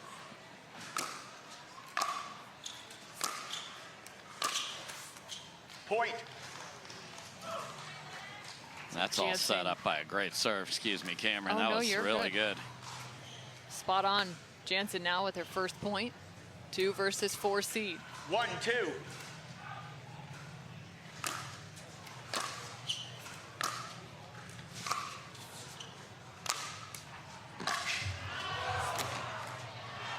We weren't even sure if Catherine got this ball. She disappeared, and she did get it. Like a magician. That's really good by Jansen to find that angle and take her 2-2. off your phone and off our screens, and then just lay the next one right back into the open court.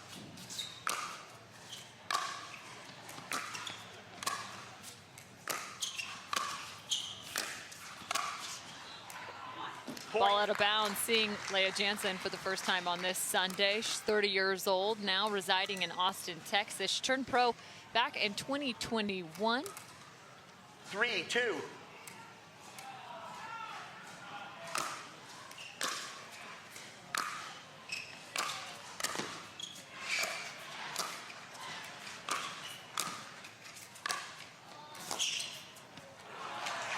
Side out. Trying to lift this ball cross court. Got to give a little extra love on it. Yeah, great job by Parenteau of seizing the opportunity. She was the one having to hit from the baseline, but made a shorter volley thanks to the quality of her ball and came forward and 2-3. forced the error.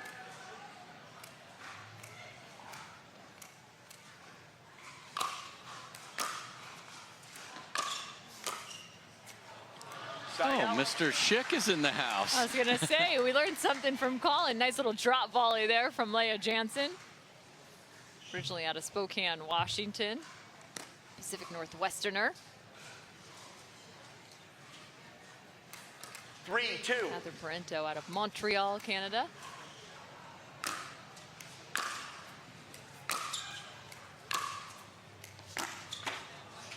Side out.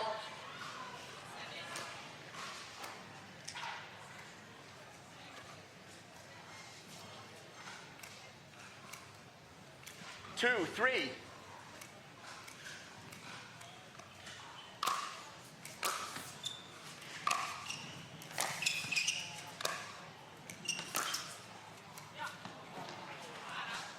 Leah Jansen going to ask whether this ball was, in fact, out of bounds. It was interesting. She actually hit a really solid return and didn't come to the net. She took a half step forward and then second-guessed herself. Yeah, did that earlier, and I agreed with that, but that time it looked like there was an opportunity. Wow. Catherine Parenteau, the backhand is deadly. All about the legs in that. You saw her have to drive through that and then get a beautiful swing, but the legs are the key to that. 4-3. Great job by Parenteau.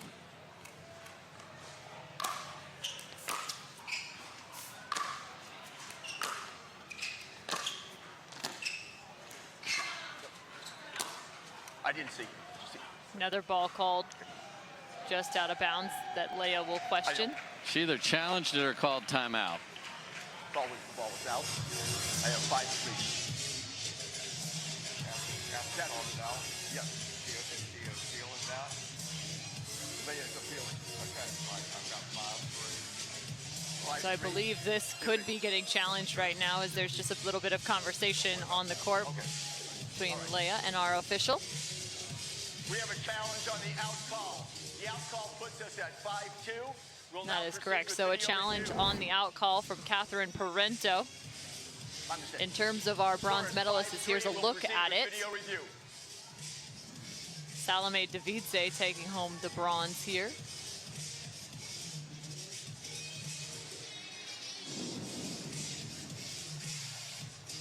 Yeah, and I like the idea of challenging this because you want a timeout anyway. So if it's out, you're getting the timeout. But what if the ball's good? This ball is clearly out. So call it on your way over there. And, you know, there's lots of green around that one. We're unanimous here, Cam.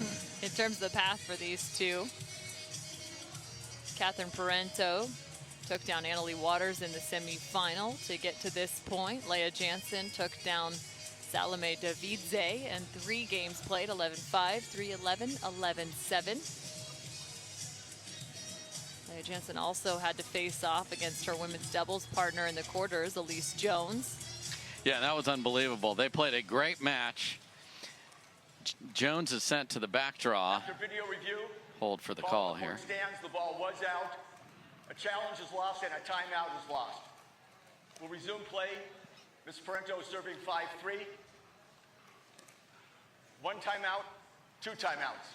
And to finish that story, then Elise Jones is sitting right next to her doubles partner, cheering her on to a berth today in this match. So tremendous partner is Elise Jones. There's a tremendous volley. The amount of pressure that's placed on some of those first volleys in the game of singles compared to the game of doubles is significant. Couldn't agree more. A lot of times they're further outstretched on the move, trying to cover as much court as possible.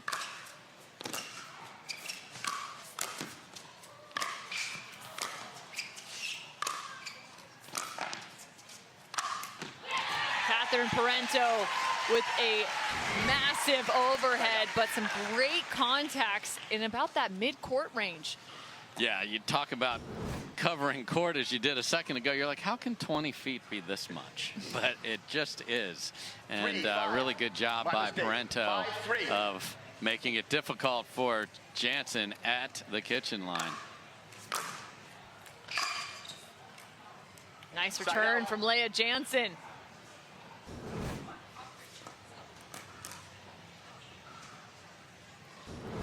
Look into that forehand of Catherine Parenteau. Scouting report changes as you switch sides too, in terms of right to left, where you want to hit your spots. Yeah, and she did a great job of opening up the court. And that ball doesn't even need to be that good. Just get it deep, and then you are in a very dominant position, but can't quite make that one work.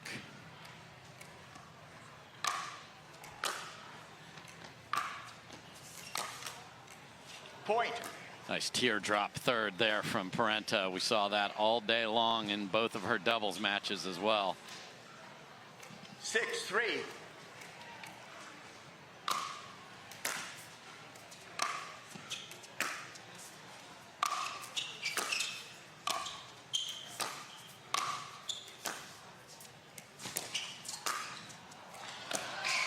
Great point construction from Leah Jansen.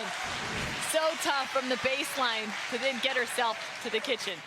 I mean, just tremendous. And then, my goodness, the slide there at the end by Catherine. That's what it takes to win one rally out here today, Cameron.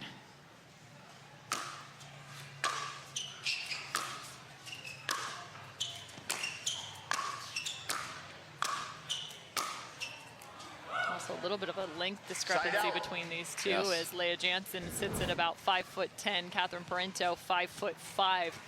So she works that slide into her game a lot, especially in the game 6-3. of singles. Gives her that extra bit of reach.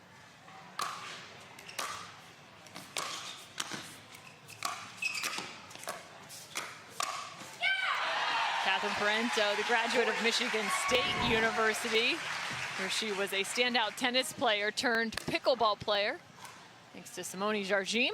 Yeah, really good job of coming forward here by Parenteau. 7-3. Yeah, it's nice to have a mentor of that lineage and skill. Side That's out. the second drop that's worked for Leah. Yeah, a couple of beautiful drop volleys for her on the forehand. We saw Collin Shick on that backhand all day long doing it, so I'm sure there are people all over the country practicing those drop 3-7. volleys right now, Cameron, or hopefully after our coverage, let's be honest.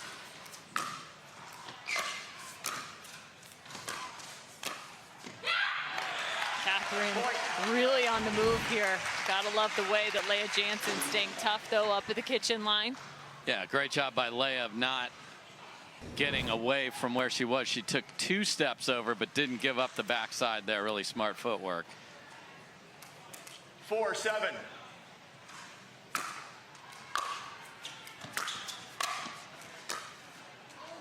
Side out.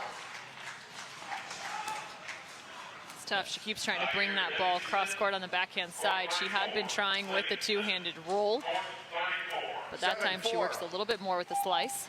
Yeah, I would have liked to have seen the roll on that particular ball. And finds it on the forehand.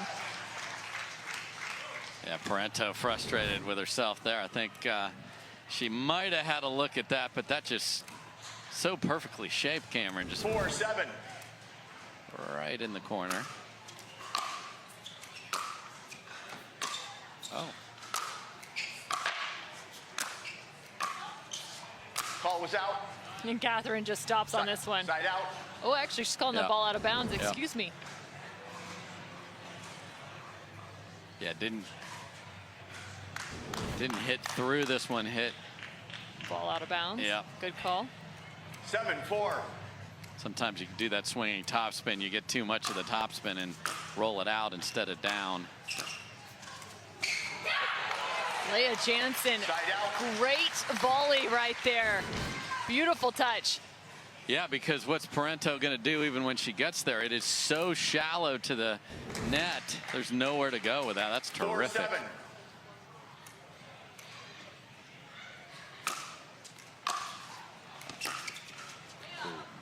Side out.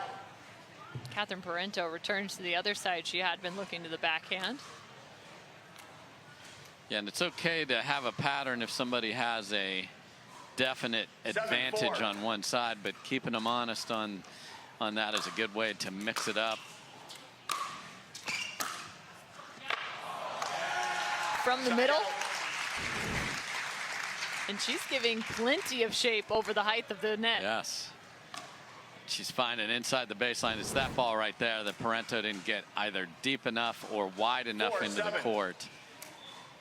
If you go deep straight down the middle, you would have taken that angle out of the way. So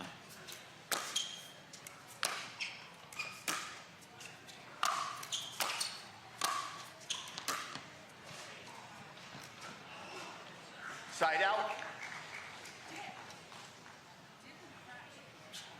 Another side out for Catherine Parenteau. 7-4. been stuck on 7 for a little bit here, Cameron. And will remain stuck.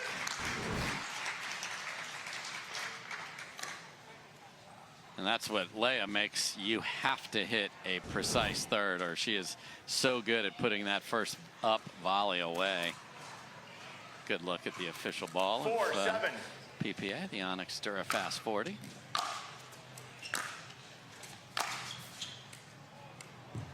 Watch the paddle of Catherine Parenteau. So much spin and a sharp, short angle. Battle of forehand passing shots right now. 7-4.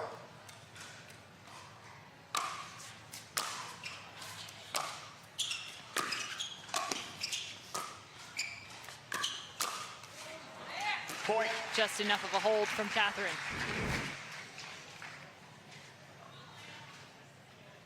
Finally off the 7. 8-4 now. 8-4.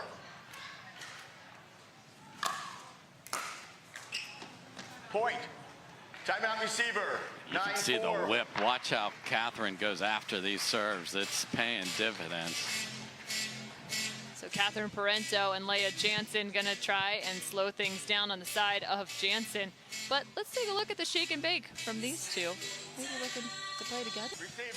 So at one point on the same side of the court, now on opposite sides of the court, here playing women's pro singles championship match. Time in. 9-4. Leah Jansen and Catherine Parenteau.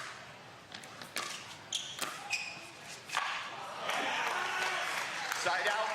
I'm impressed with Leah Jansen. When she's able to get that ball out of the air, she's been able to do some damage.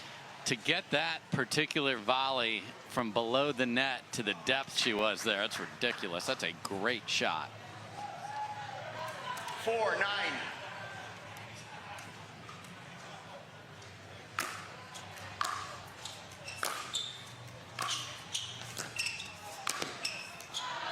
Side out. Nice read from Catherine as she lunges for that last one. Yeah, if you know your ball is going to get down and they'll be hitting up, don't let them off the hook. Come chase your 9-4. goodness.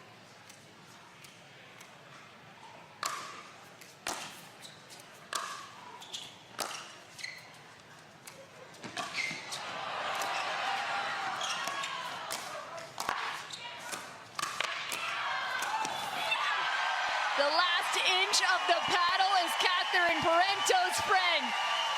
It just won her the point. Absolutely insane women's singles point there. Outstretched all over the place. A gorgeous lob in the middle of that from Leah Jansen. But this has been the woman of the week and showed you why right there.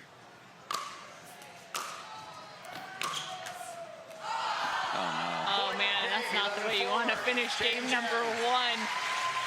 Nonetheless, Catherine Parenteau with the trickler and the first game in her pocket. Playing 2 out of 3, she is just 1 game away from going back-to-back for women's singles titles on the Carvana PPA Tour. Get any gear you need, a net, a paddle, new gear. It's all there, and they'll tell you what's best for your situation. They are the experts. First point for Catherine Parenteau. We will play 2 out of 3. And Leia's like, are you kidding me? A trickler to lose game 1, and then the first rally of game 2 is off the tape also. Side out. Maybe that's a good sign for her there. Yeah, because that one had sort of a height that was dangerously close to the same. I like the energy, though. You hear Leia trying to get herself fired up. 0-1.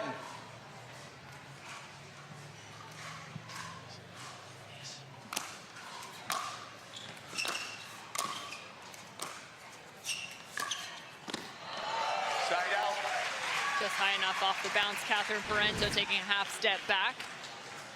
And that was the key to that. Like, let that thing come up, and then you've got options since Jansen's come flying in there. 1-0. That's still a really tough ball to make.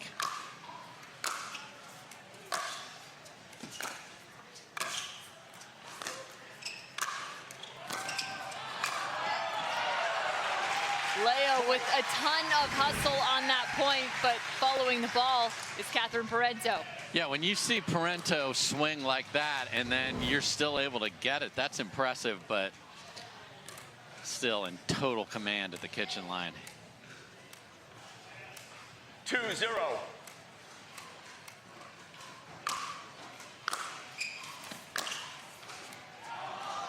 Cross court winner. See a lot of the Timeout receiver. fist pumping 3-0, from 1 minute. Parenteau, and Leia saw it too, so she's calling timeout. So Leah Jansen trailing by 3 in game number 2. She's wondering, what do I have to do against Catherine Parenteau right now? A little pep in her step as Leah Jansen is facing off against Catherine Parenteau, down by 3. 3-0. And on the return here. Side out. That's good coming out of a timeout. A nice deep ball to the backhand side of Catherine Parenteau. Yeah, didn't commit the legs like the one we saw earlier when she drove through it down the line. 0-3. Still a good return coming out of the timeout and necessary.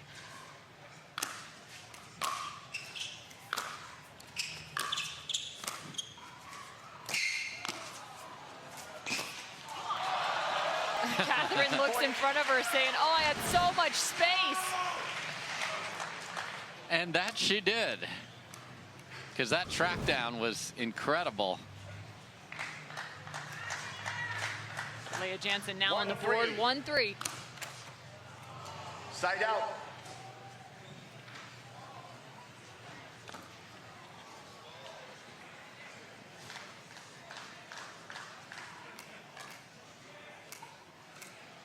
Three, 1.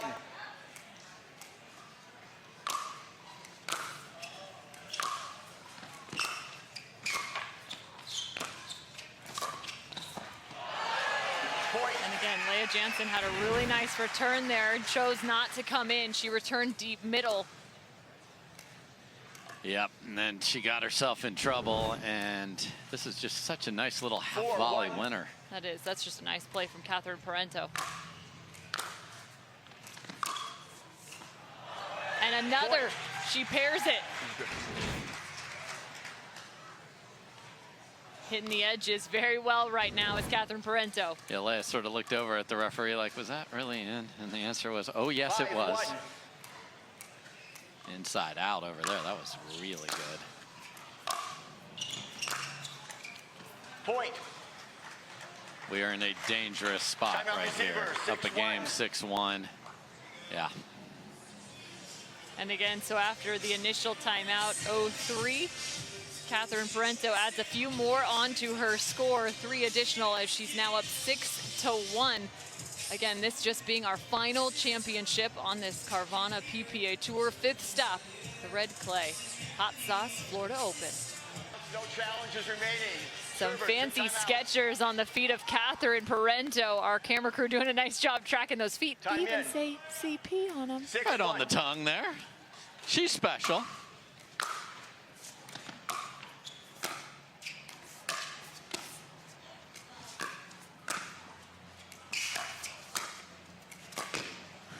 Catherine Parenteau is just too good. Nothing else to say after that. We showed you those feet, and they were fancy on that point. My goodness. 7-1.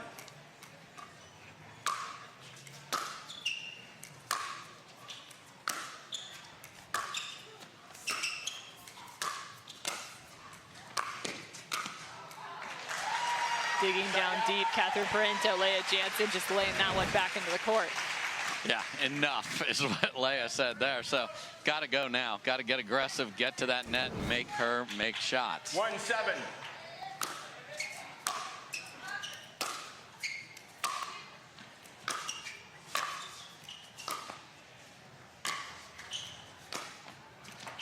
Side out. Really loved the second ball that Catherine hit there, though, to force the ball deep with topspin. It's going to be hard for Jansen to do a lot offensively with that. 7-1.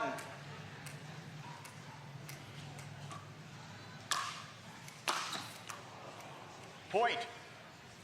Again, watch the torque that Catherine Parenteau gets on the serve. Now, that one did not come up well, but she's really going after it. Leah Jansen taking a slower walk to the baseline here. 8-1. Yeah, look at this motion coming up right here.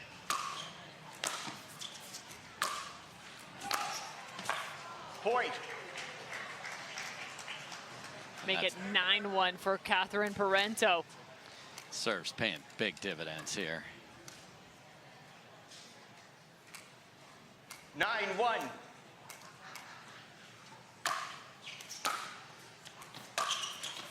Side out. Turning middle, and Catherine, you can see just how much spin she's trying to put on that based off of her finish on her stroke. 1-9. Well over her head.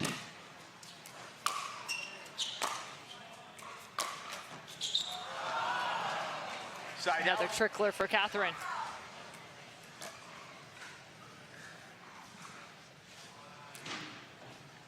Nine, 1.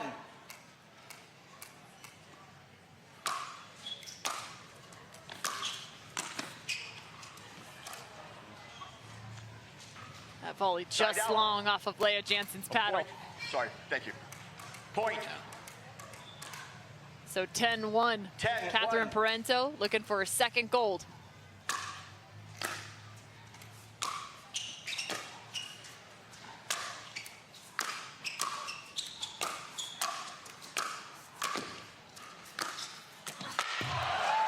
Leah Jansen, a wicked forehand cross court. Some extra pop on that one.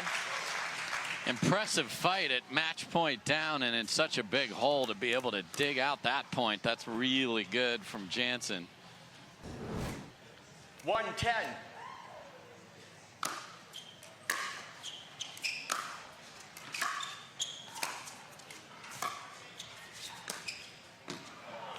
Side out. A little off balance here, trying to pull that ball. Catherine Parenteau with a second look at championship point. 10-1.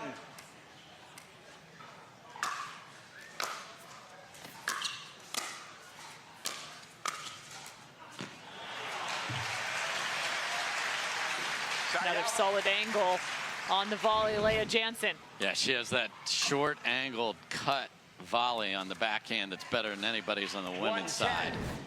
Perfect for singles.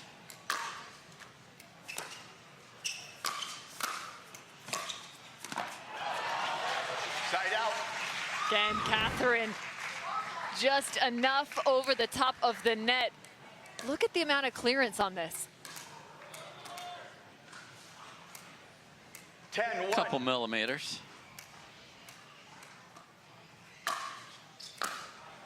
Side out. Ball just out of bounds. Leah Jansen's fended off 3 match points. 110.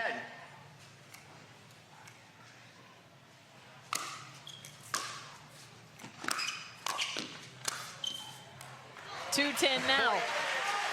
We saw Catherine Parenteau go 11 straight in the last final between these two. Could it be Leah Jansen's turn?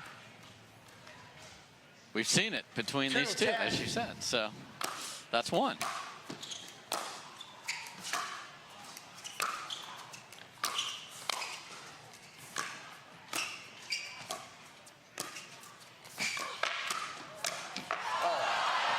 Again, Catherine's paddle just at the tip, getting so much work. I mean, this court coverage is absolutely phenomenal. Timeout server. And she's calling. I love that timeout there. Just get yourself together. You've had 3 shots at it already. Walk up to the line, hit your best serve, and trying to get out of here.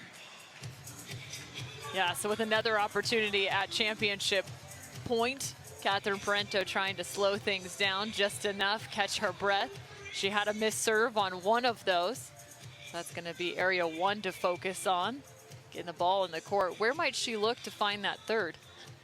You know, I think it depends on where she goes to serve. If she goes big in the corner as she has, then she'll be looking for that 2-handed backhand, which she's found inside out, cross court, etc. She's been mostly taking the forehand down the line, but you see even Leah Jansen using a couple different paddles, and there's the Selkirk, and the change she made in the paddle has been a difference, because you question her defense is so good with that paddle tech paddle. She still has the great defense, and with this Selkirk, she's got extra pop to go with it, and the results have followed. 10-2.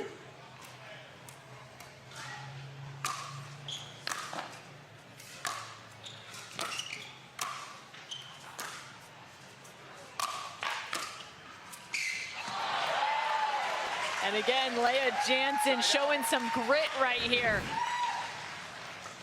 That was the 4th championship point.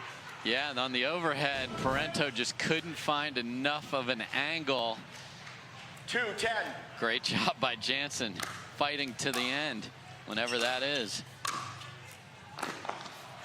Side out. Jansen having a hard time on that backhand side on some of these thirds. Just hasn't found the contact she's been looking for. 10-2. Number 5 for Parenteau. And she's good for double, earning her second here at the Red Clay Hot Sauce Florida Open. Yeah, what a week for this lady. 2 golds, a silver, a win over Annalee Waters in singles, and a tremendous, she put 2 gold medals together in Minnesota, puts 2 plus a silver together today, and she is on the rise, Cameron. Without a doubt, Catherine Parenteau, the number 4 seed, but ending up the number 1 here at the Red Clay Hot Sauce Florida Open. 11-4, 11-2. Catherine Parenteau earning double gold at Daytona Beach and going back-to-back here on the Carvana PPA Tour. I'm with Catherine Parenteau. I'm Cameron Blackwood with our women's singles winner. You had a chance to triple crown, but you came out with 2 gold medals today. Just how much of an advantage is it to have been on court all day warm and ready to go? Oh, for sure. I think it's a big advantage. Even though I didn't get to play singles all day, I think I was just really warm, and that's for sure a big advantage since Leah didn't get to play any matches before, so she was a little bit colder. So yeah, I took that as a big advantage. And Catherine, you have been at a completely different level all weekend long. What has been that difference maker in your elevated level of play? Oh, I have to thank my team. I mean, they've been next to me even like through the ups and downs. 3 weeks ago, I probably didn't have a really good tournament, but they just, they kept pushing me and saying, you can do it, just keep working hard. And I've been working hard, and I'm so lucky to have amazing people on my team, and I'm just gonna keep, working. There you have it. We're going to have Connor Ogden with the PPA Tour present your trophy to you from our title sponsor, the Red Clay Hot Sauce. What an amazing performance, Catherine. Congratulations on your singles title. On behalf of the PPA Tour and Red Clay, we'd like to present you this trophy. Let's give a big round of applause for Catherine. Congratulations, Catherine Parenteau, your women's singles player. Cameron, we're going to go back up to you.